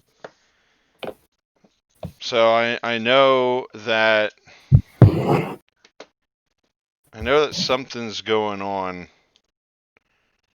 over in your department right now, and I went in on the department. I'm gonna need you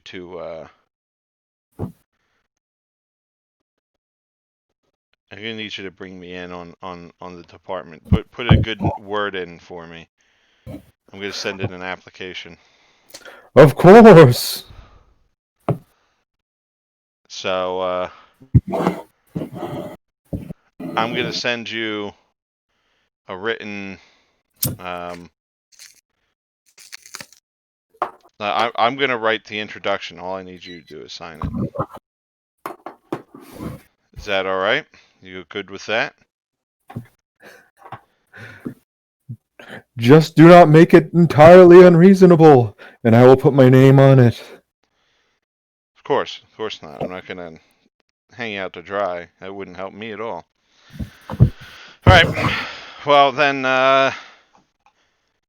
where you want me to send this guy? I imagine they'd have to. I imagine the Roswell base has an airfield. Yeah, Or- definitely. The Roswell airfield.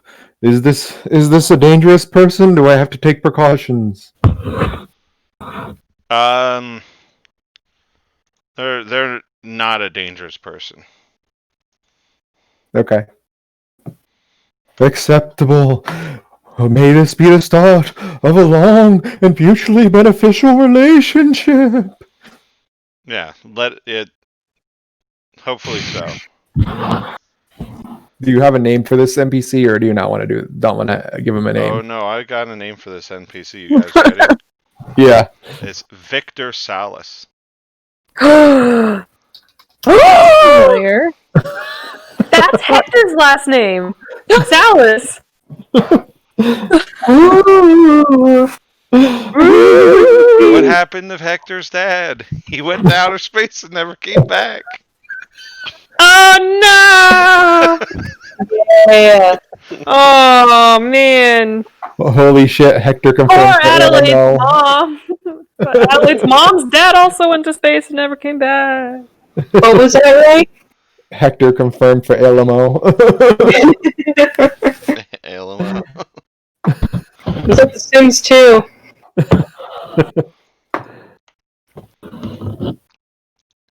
What was Hector's dad in prison for?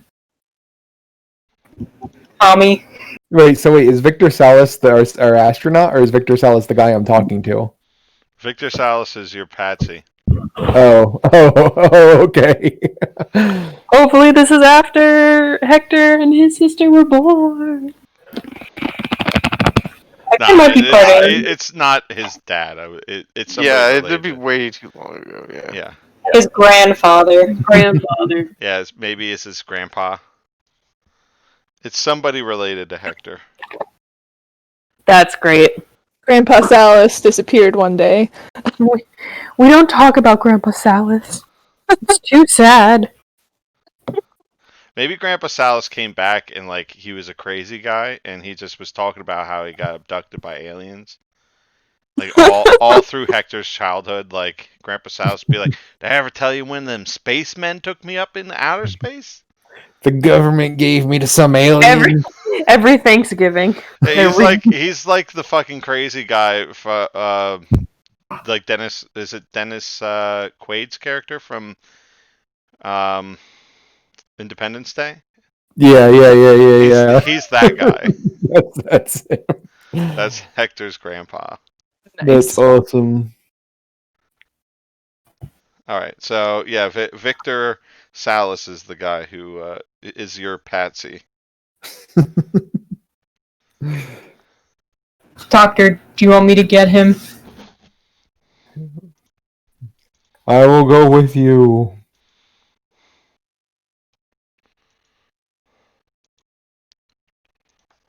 Alright, so I guess we'll fucking go. So I guess are we skipping to this? Are we skipping to this? I'm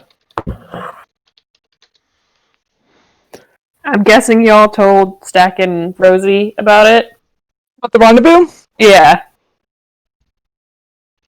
Because we weren't inside, so we didn't hear anything that went on inside of the museum. You know what? Let's talk about this, Silk.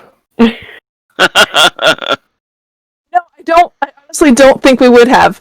However, I think we want them around for backup in case shit went sideways. Yes.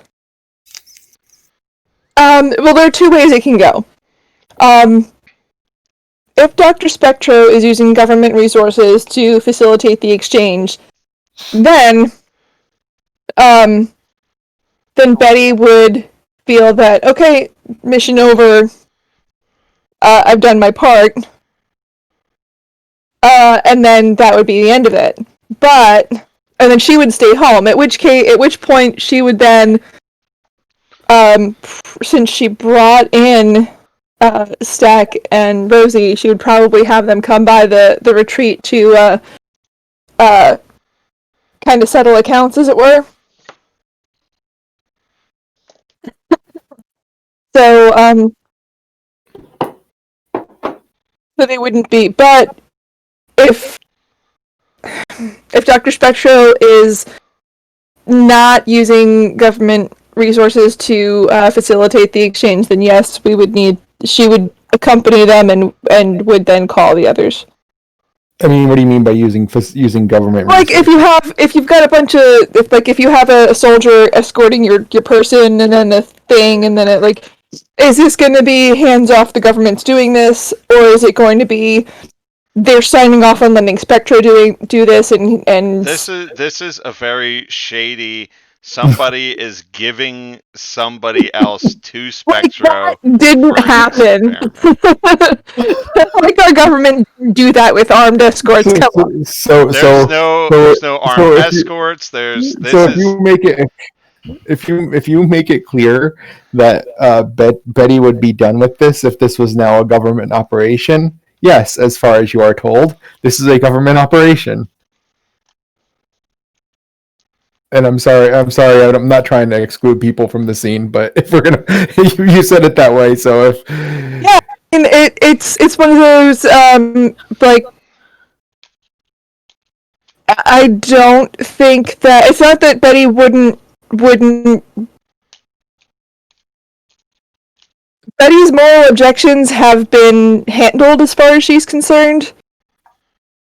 So it's not that she's against trading a semi-willing prisoner volunteer because that person's already, a prisoner for some reason. So obviously, but on the other hand, You cut out. You cut out. We can't hear you at all now. the point is, it's not a moral thing. It's a is this her rodeo thing? Like, is Betty supposed to continue to be involved in this, or is this being taken over by?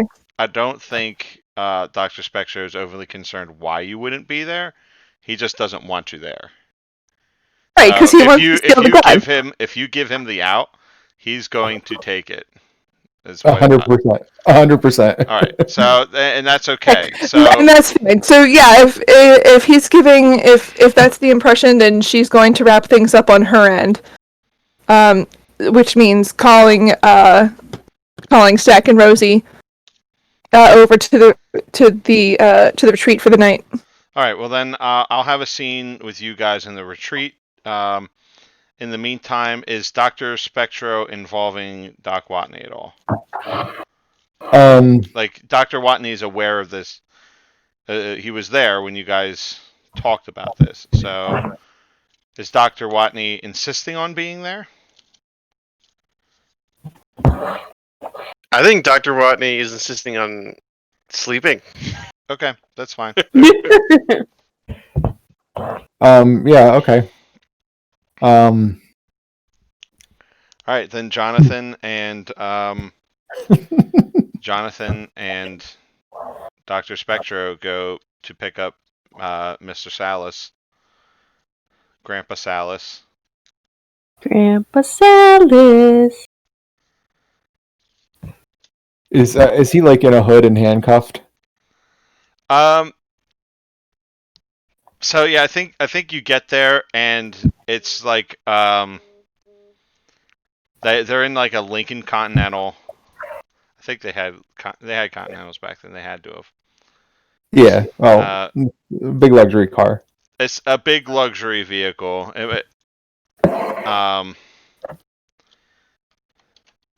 And a guy in a suit gets out. Like you're just like pulled over on the highway.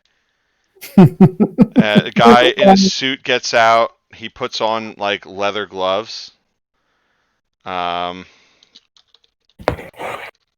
then he goes to the trunk of the car. Oh yeah, the 1950 Lincoln Continental is badass. It says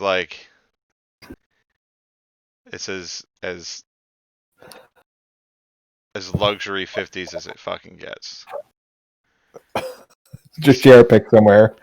Yeah. Damn, look at this motherfucker. Dungeon convertible. It's not a convertible, but yes, it does come with one. It hurts. I love it. All right, I'm gonna share it right. Yeah, so he gets out, puts on leather gloves, goes around to the trunk, opens the trunk, and Grandpa Salas. pops it open, and there's a guy in there, and he's got a bag over his head.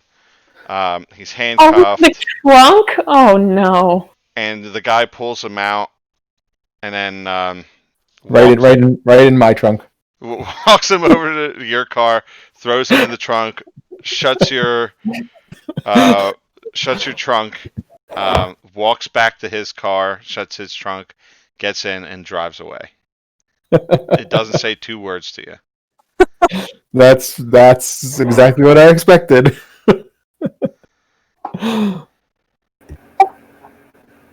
Well, there he is.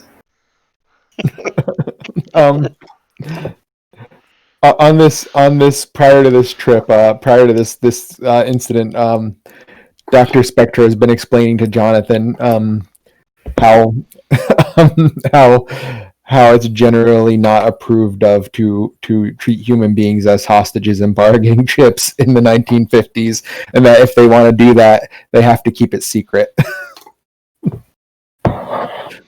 Who's Seems Jonathan weird. now?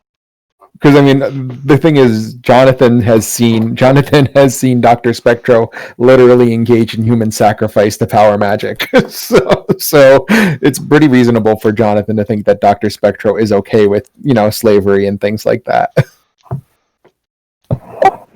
Back in my day, and Jonathan starts going on a rant about life in the back in the day.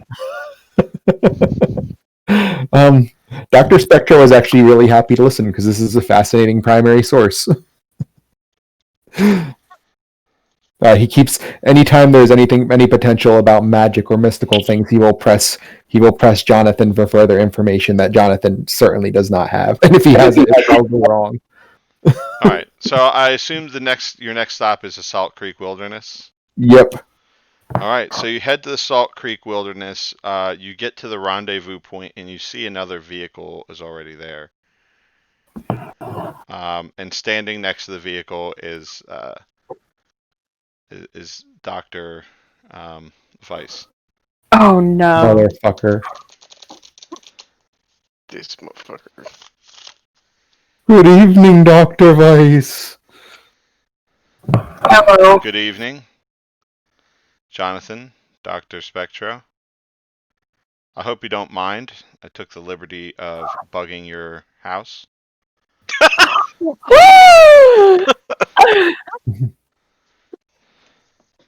took the liberty of bugging your house. Come on, who says that? Dr. fucking Weiss. That's what the cats were all upset about the other day. I mean, I wasn't the one who did it, but there was people working on your phone lines. They were there because of me. As a professional courtesy, I figured I'd let you know. That's how I found out you would be here. So,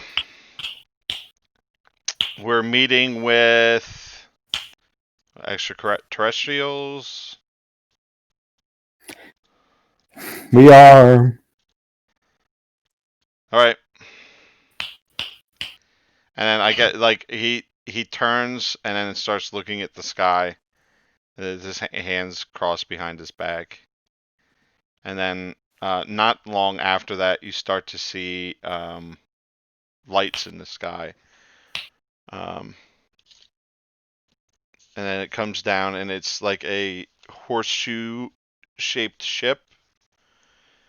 And it lowers down, and then like these legs unfold and they're like landing gear, and it lands softly on the legs, and then a hatch opens up and lowers down, and the three aliens you saw earlier come out.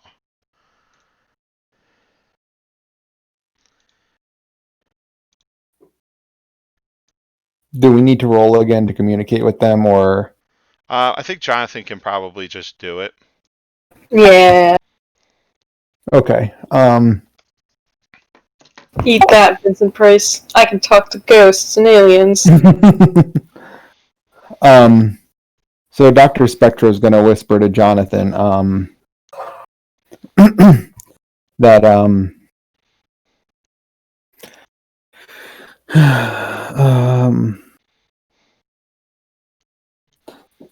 tell them we're interested in being in helping them with their future scientific studies, but we would need to be given examples of their technology to do so. Alright. So Jonathan approaches the aliens.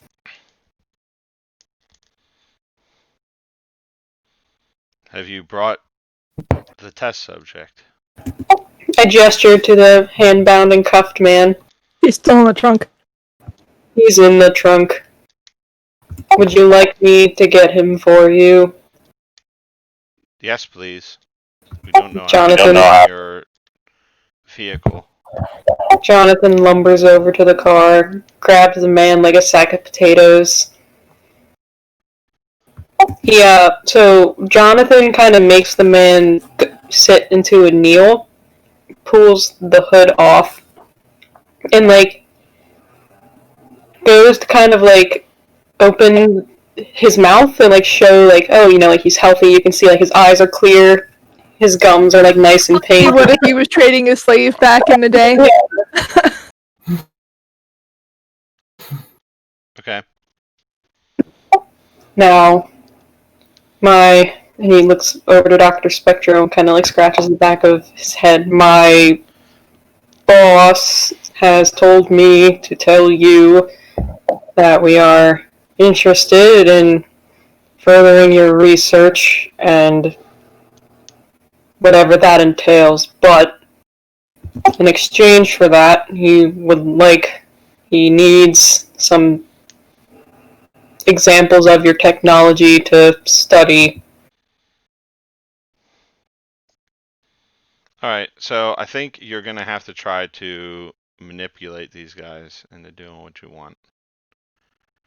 Alright, I get to use a natural appeal. Spectro can help with this, Okay, since he's kind of coaching you. this is cool. Yeah. Alright, yeah, you get help from Dr. Spectro.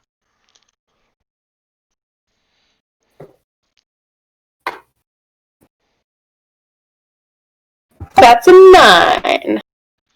Is that with the +1 from Dr. Spectro? It is, okay. Alright. So, they say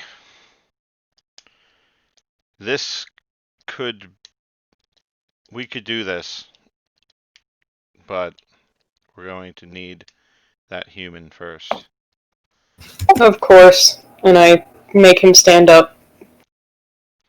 Do you want to lead him on, or do you want me to put him somewhere? Just send him walking over here. We'll take care of the rest. Alright. I give him a push. That way. On you go. So then the alien detaches something from, its belt area. And then, throws it over to you. I catch it. And then they say, we'll start with that. And then they head back into the ship. And they say, if you need to contact us, you can use that. Do I press it, or... You have to study it, don't you? Yeah. You figure it out. And they close the hatch and they take off. And then Dr. Weiss says, "What the hell just happened?" What do you mean? I mean, nobody spoke any words, but it looked like you were having a conversation. And then they gave you something after you handed over the person? Yes. Yeah, well, what happened? I thought we were going to have talks here. Where was the talking? Jonathan taps his skull. And then Vice looks... Would you like at to be a Jonathan. part of this venture, or do you wish to oppose us? Because I am willing to act in concert with you, Dr. Weiss. Our fields of interest are divergent. There is no need for us to be competitors. We could cooperate and each achieve things in our own field, things that would not be a threat to the other. There is room enough for more than one man of vision in this town. Yes. I'm not opposing you, Dr. Spectro. I just wanted to be included. Of course, and I'm about to do this. I wish for you and young Watney to unlock the secrets of this device. I will continue to act through Jonathan as a conduit when we have further negotiations with these beings. This is only the opening act. All right. So he puts out his hand, like to shake hands with you. Okay, Dr. Spectro will shake his hand. And he says, "Very good. I will let you know anything that might be relevant to your research, and I can figure out what's going on with this tonight if I need to." Yes, I would wake Dr. Watney, and I think sooner is better. Yeah. So he like puts his hand out expectantly to Jonathan, like for you to hand it over. I shake his hand. And he like shakes your hand and then like wipes his hand off on his shirt. And he says, Did you hand over the thing? No, Jonathan just thought he wanted to shake his hand. Oh. and he goes, "May I have the device?" I glance over to Dr. Spectro. Dr. Spectro nods.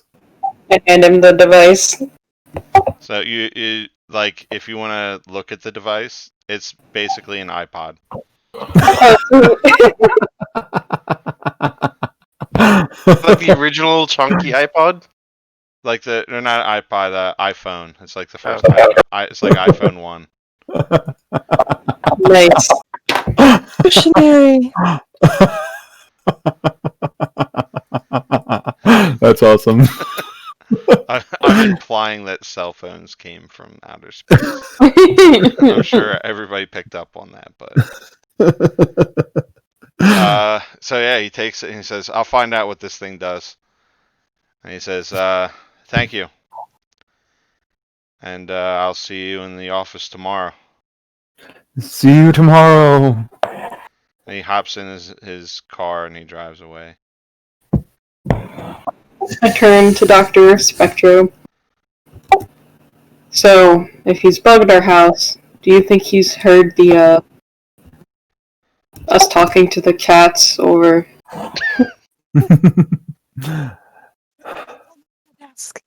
We will know if he acts against us. I don't like that. Neither do I. There's like a videotape somewhere of Dr. Spectro shooting coyotes with sunbeams or whatever. Yeah. With the fury of ancient Egyptian gods. I mean, Rosie saw it in person. It's unreal to real. Yeah.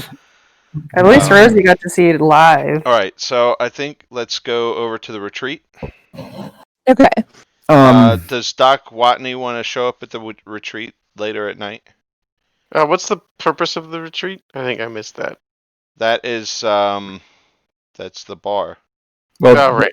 Dr. Spectro would be stopping by Dr. Watney's house and telling him he needs to go into work right now. Okay, we can do that in a little bit, unless Dr. Watney wants to be at the retreat. I think he's gonna want to avoid work right now. So yes, I think he'll be at the retreat. All right. So, Betty, you called Rosie and Stack here. So what did you? My secretary do it. Just asking them to come and meet Betty at the retreat for dinner. Okay. So what are you talking about? What's dinner like with everybody? Is there a conversation you're trying to have with them or what? Yeah. Okay. Okay, so when they come to the door of the bar, the doorman or bouncer or whoever kind of nods you in, and there's a person beyond the door who then takes you upstairs to the flat. The flat is kind of nice and swanky and expensive, and there's a table set for three, but has lots of places for more people. So Betty comes out, and she's carrying wine glasses and sets them down in front of everybody. I'm glad that, um, Does everybody include Dr. Watney? Or am I going to I show think up? Dr. Watt Oh, you will wouldn't- show up in a little Okay. bit. how did I make... What did I say? She's 20? Something What was like the that. legal drinking age in In 19... a lot of places, it was 18. Okay. I was like, I'm glad that, Betty's not a narc. If she's serving... But I don't if... think you're a minor right now. I Okay, think cool. You're okay. Wow, Betty, your place is so fancy. It's a comfortable place to work from. You could say that. You can't beat the location either. Thank you for inviting us. My pleasure. I actually called you over for business, though. Ooh, business? Alright. Well, you've seen that the work that I and some of my associates do it's not exactly standard. I would say not. Well, no, but then again, we're not exactly standard. Mm-hmm. Thus, my interest in you. I think that the two of you would be a good addition to the regular crew around here. Some folks we can call on when we have jobs. Perhaps. Like contractors? Let's say contractors. Yes. I mean, that's way more exciting than working the front desk of that bookstore. Necessarily quit your day job. The bookstore can be a useful contact. Of course. I meant on the side. Alright, what's the catch? Oh, yes. Is there... I feel like there's a catch coming. It is always that this work isn't exactly public knowledge, is it? And as far as my organization is concerned, it should stay that way. Oh, so keep it... You're saying that this needs to be strictly below the table. If you, for example, need to explain what you're doing with your time, you can always say that you're working for me here.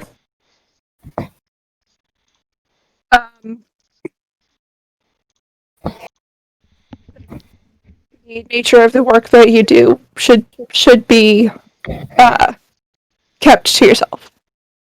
Oh, of course. I mean... Artie and I are the only ones...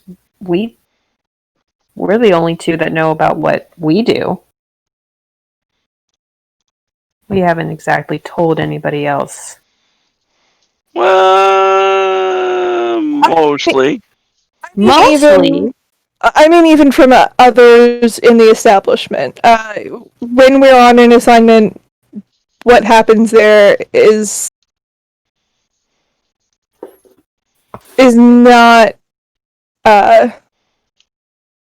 not to be shared with others in our community.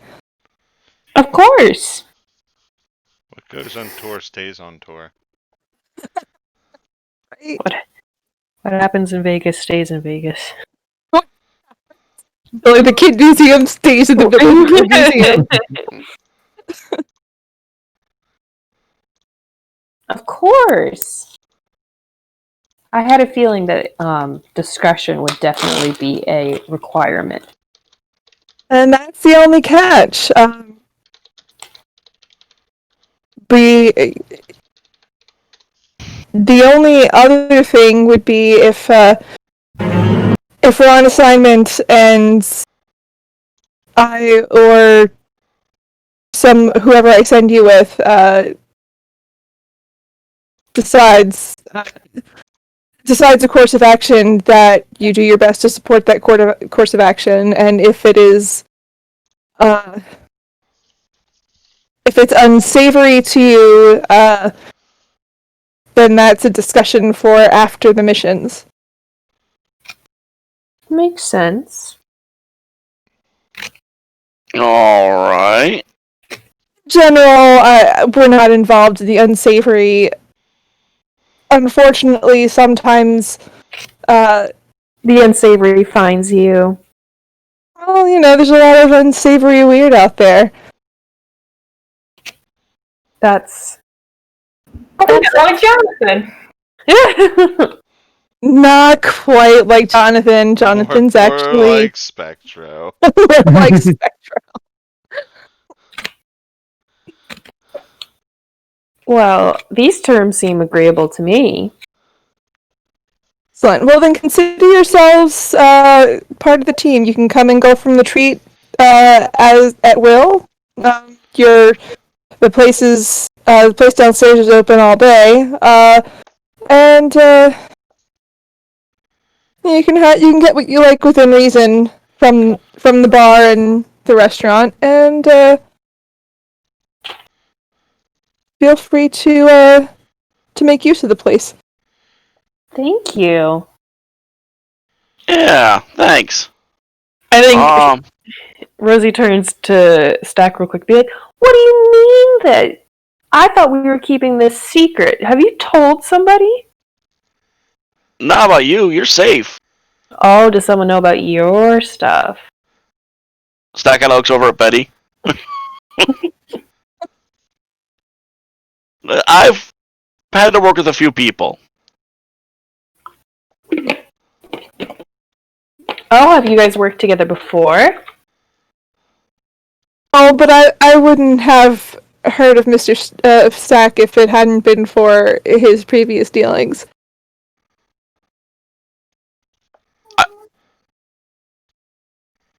I'm sorry, not exactly I forgot about our. I'm sorry, I got waylaid by a fluffy cat. I know. So I might have been completely incorrect there, but I have that here. Oh yeah, we totally did work together before. And Rosie, it's not exactly I'm the most subtle person on the face of the planet when I use my magic. No, your magic is rather... I don't say flashy in a bad way. I say flashy in an exciting way. But it is very obvious. And very noisy. Very noisy. So I think, Dr. Watney, you probably get to the actual bar itself. I don't know that you were invited to the... Was it you guys are upstairs, right? Yeah. Yeah. Yeah, I don't think he was invited either.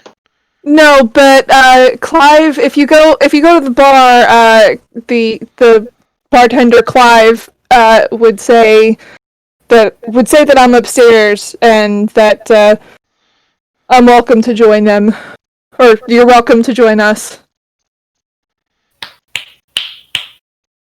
Sorry if you hear me snapping. I'm snapping at my guinea pig to stop chewing on everything.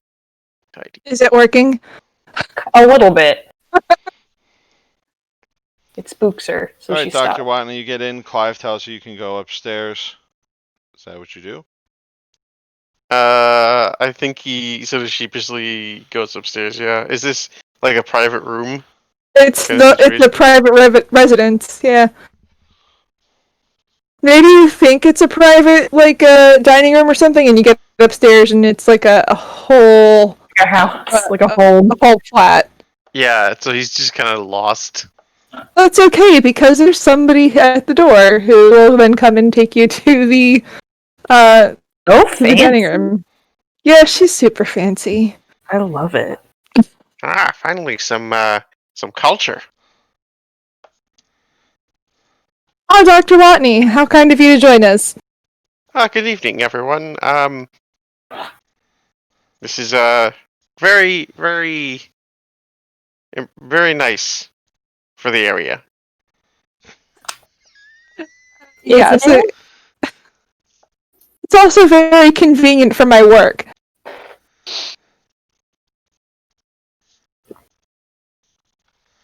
And this clearly is not the dwelling of a bartender or a owner of a bar.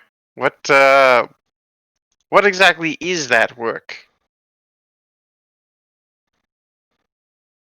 Well, I think after the events of the last couple days, you'd have a better idea of what that would be.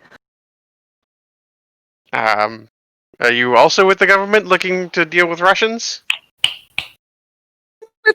Organization, but we work along with the OSS. I think he nods at that and he looks thoughtful. Are you Are you the had... Freemasons? No, we're certainly not Freemasons. Can we get a drink for the nerdling? Watney, sit down and relax for a minute. Very well. We were just discussing business. It seems that Stack and Rosie are on board to do some more work with us. Well, with me, but considering my connections with Dr. Spectro, most likely us.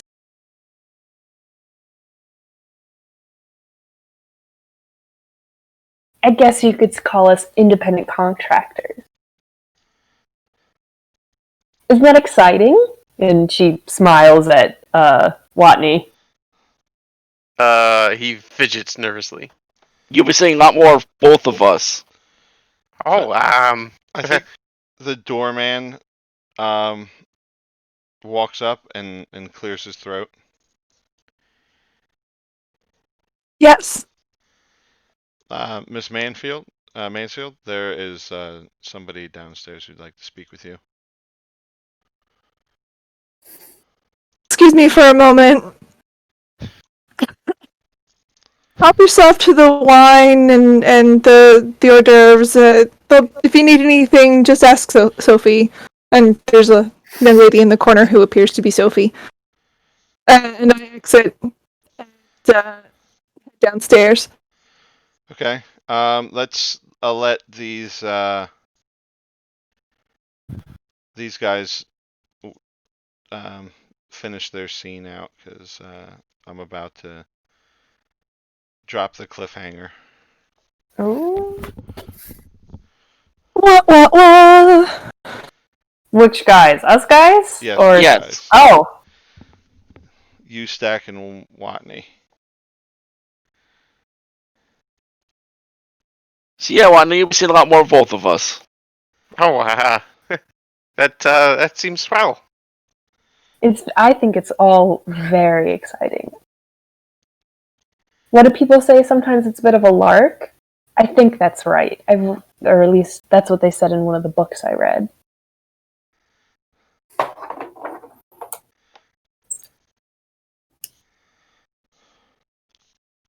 Yeah, not my kind of book.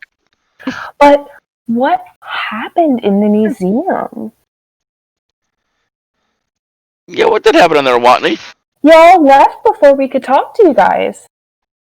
Oh, well, what happened was something that seemed fishy.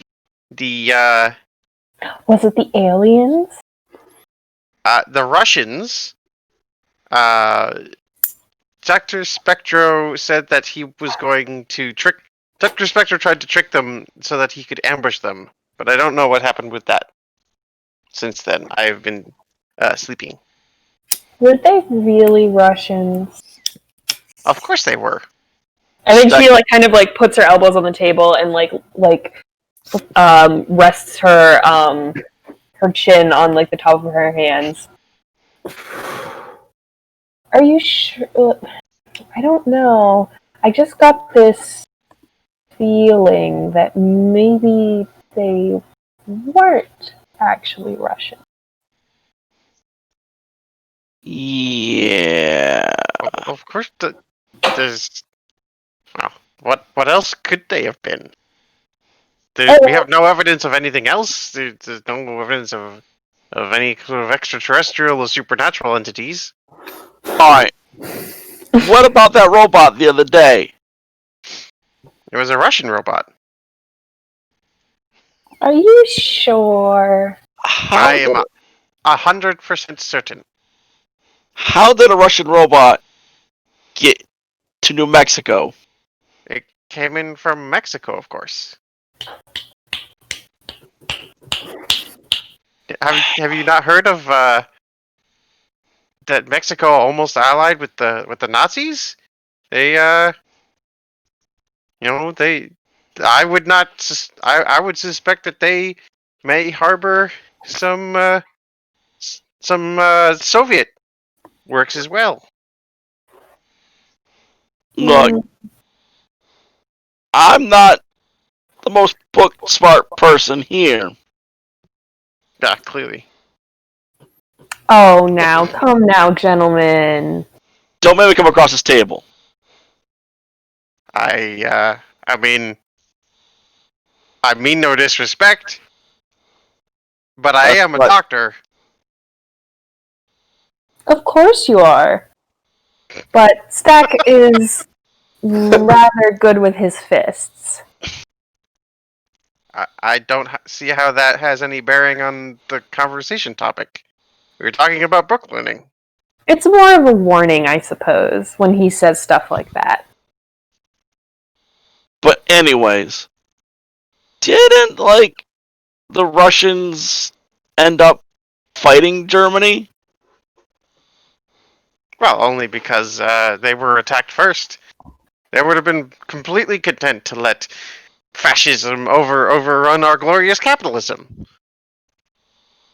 But my point is, if Mexico was going to ally with the Germans, and then the Germans fought the Russians, wouldn't that mean that Mexico would want to fight the Russians too? Well, they only were considering allying with Germany because Germany was going to give them about half of the continental U.S. if they won the war.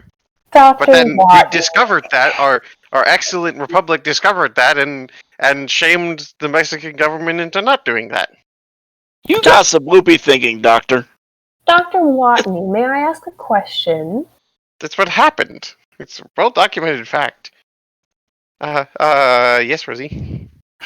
So I know you're a man of learning and science and facts and such, but I'm guessing from how this conversation is going, are you not superstitious? There's nothing supernatural to be believed. There's no evidence for it. Really? Oh, Stack should look at Rosie, look back at Dr. Watney. That's fascinating. I do believe we have a challenge here. I feel like she's just smiling, and if you were really paying attention, her eyes almost seem to glow a little bit, and then it fades. That's fascinating because I don't know. I think there's some interesting superstitious things out there that you might take an interest in. Well, I find that hard to believe. Maybe as we work closer together, you'll be able to believe it.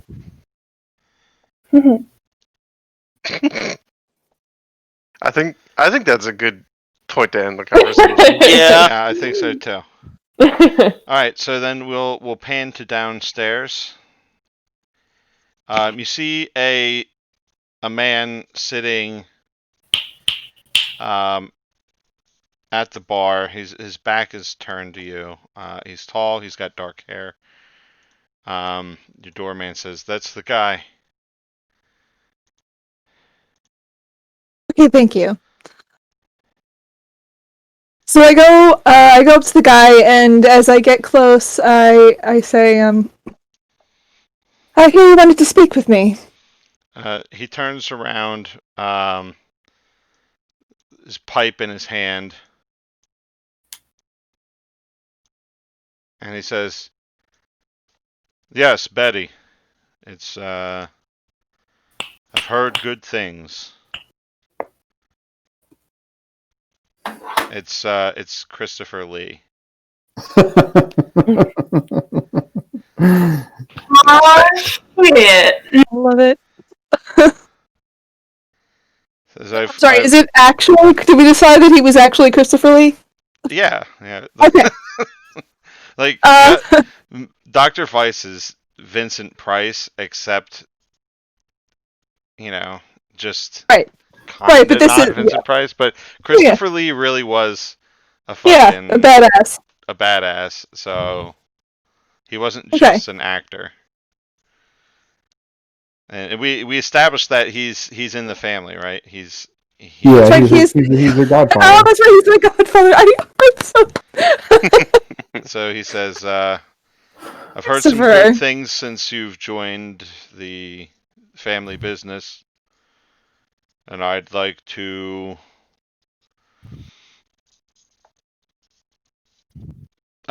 personally hand you a mission." Intriguing. What do you have for us? And we're gonna end it here. Ooh, Dun dun dun. excited. Dun, dun, So, dun, so dun. I hope people don't mind the antagonistic well, oh yeah, I was gonna say the antagonistic role play. No, I think No, it's no. Perfectly yeah. fine. Yeah.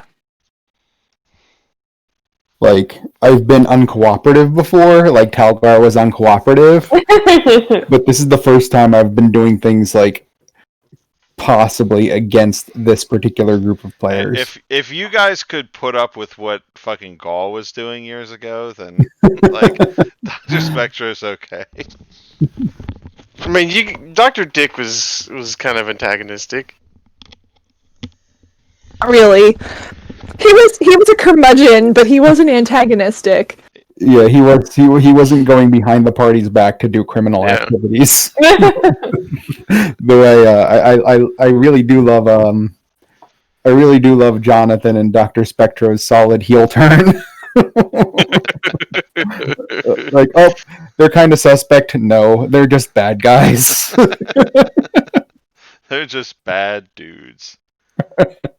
It's good too because we have like I set Vincent Price up to be the bad guy, and now there's like a bad guy rivalry.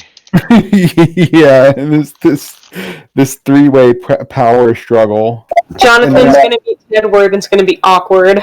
Well, the next in-universe thing that's going to happen is that Dr. Spectra is going to set up scrying all over Vincent Vice's house and laboratory. So I figured like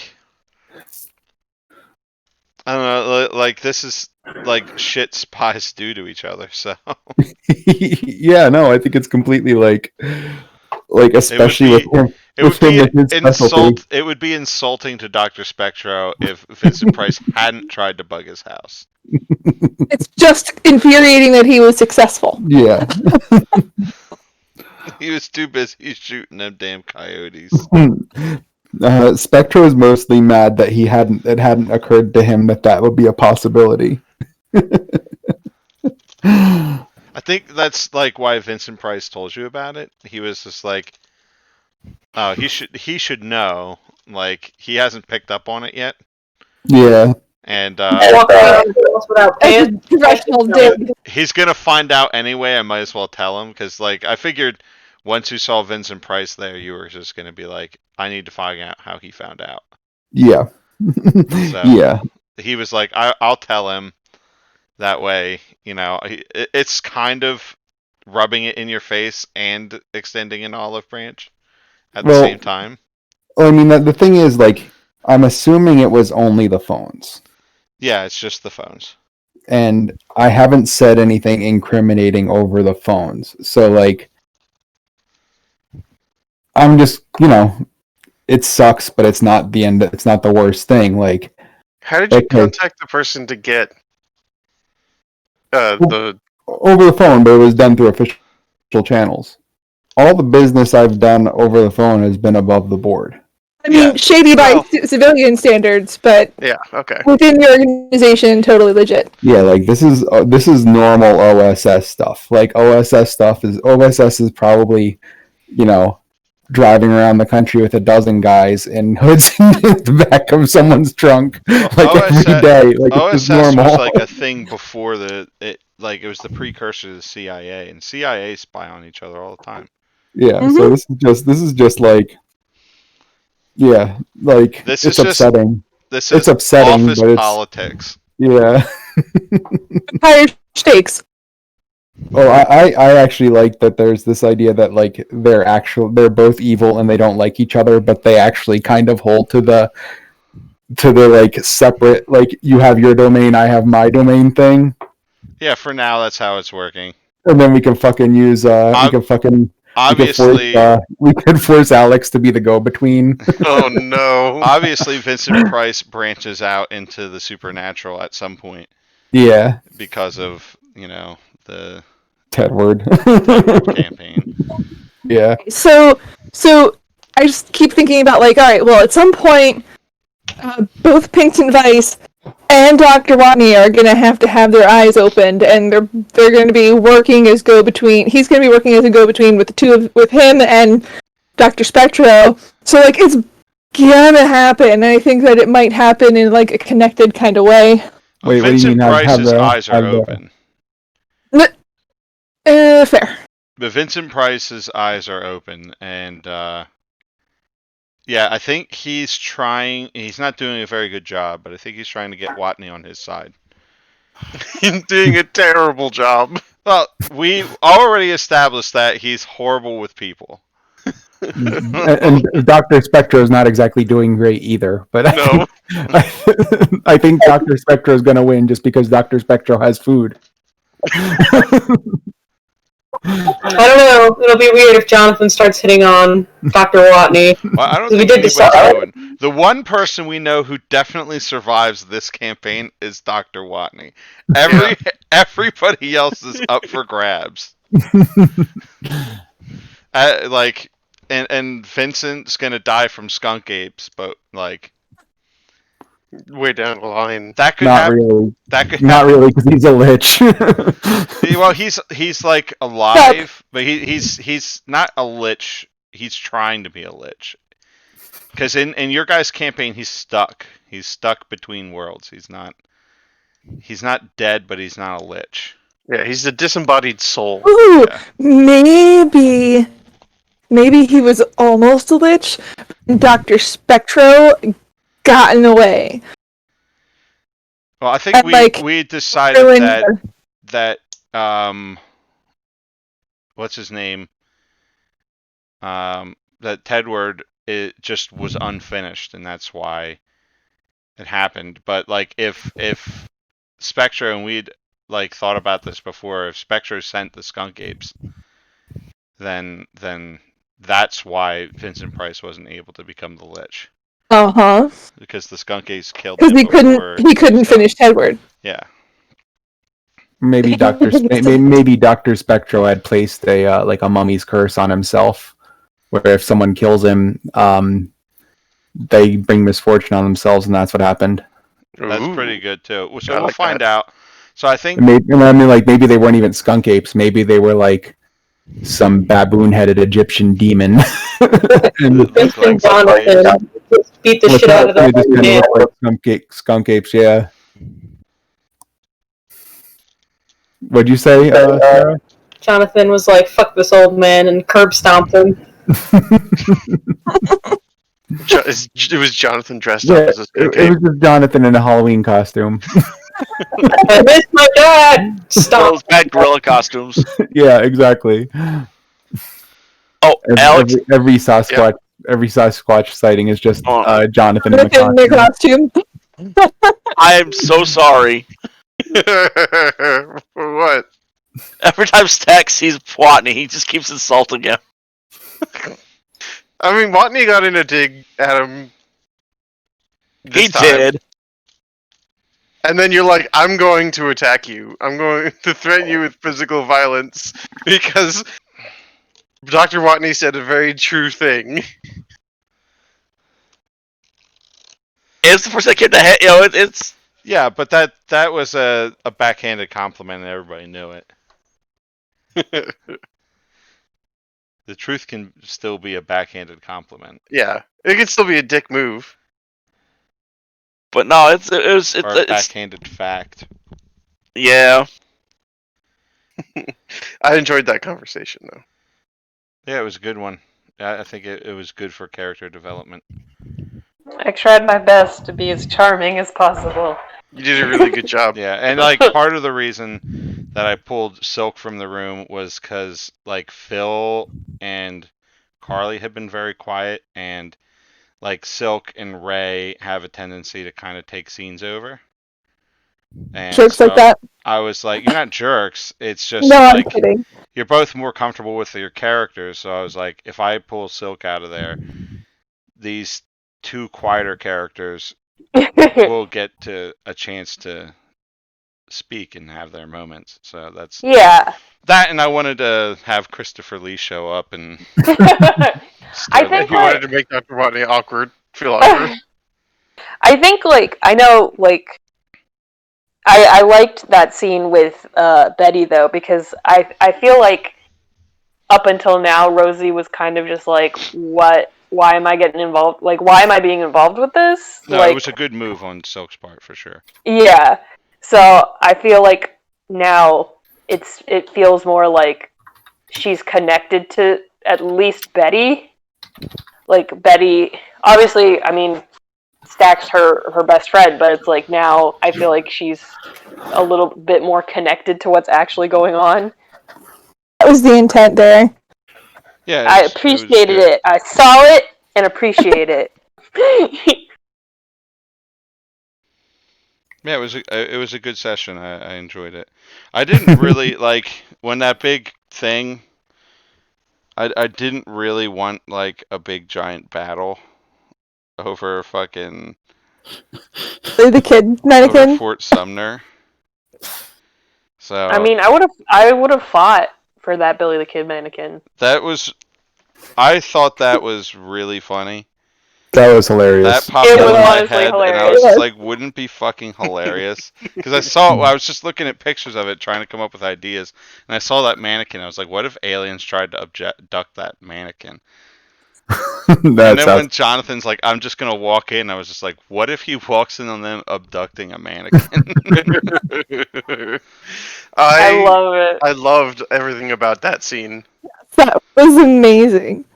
When I rolled that 7 on Charm, I'm like, I gotta think of some way to prove that I'm like legit to these people. I loved, like, I feel like I did what Dr. Watney would do, and I think I love that it just kind of ended up working out.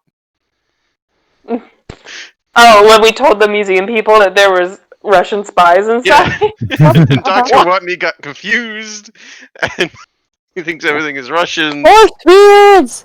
I was gonna say, I think we're rapidly coming to the point where Dr. Spectro is just going to have to like slap the shit out of Dr. Watney and be like, magic is a thing. I'll chase up these coyotes. Oh, man. Magic is real. And you're doing a thing with Raw, right? Mm-hmm. Like the Eye of. Oh, wait, no, I'm thinking of the Eye of Forest, not the Eye of Ra. The symbol. Raw is the mind. Falcon Head one. Yeah. I was thinking of the Eye of Horus. Like, if you only catch a This half is the- glimpse the of ha- it, the you could Facting Head totally one. think it was Cyrillic. But Oh, the symbol of Aten Ra is kind of far out. Oh, it's in the picture. So the story there is that Ra went by Ra for like a long, long time. And when Isis tried to get power over him, she tricked him into telling his true name, and then she became more powerful than him, and that's why the sun god cult kind of fell out of favor in favor of Isis and Osiris and all. Look, Egyptian mythology is really fucking weird. yeah. It sure is. So that's the It's so cool, that's though. the symbol on the amulet. Okay, that's cool. The whole Oh, I love it. It's so cool. That's awesome. Where'd you put that? In the Discord. Oh, okay. Yeah, I'm sorry for Oh, all yeah, the that's pretty cool. snapping. No worries. Sounds like Heidi's being naughty.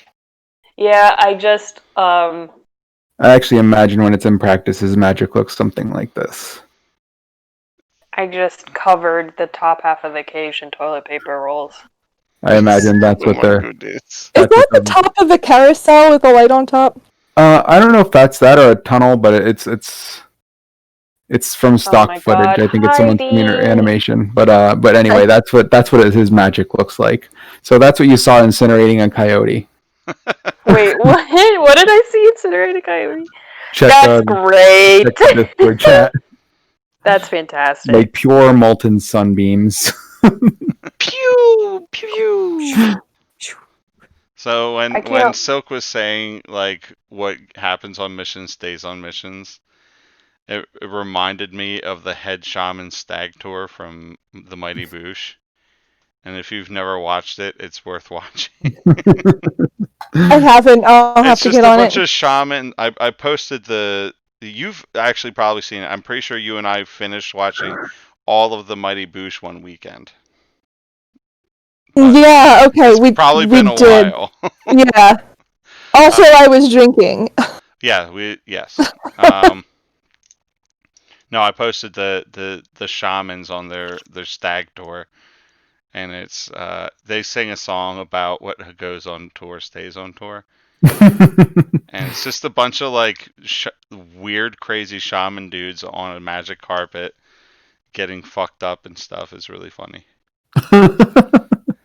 I posted it in the Discord.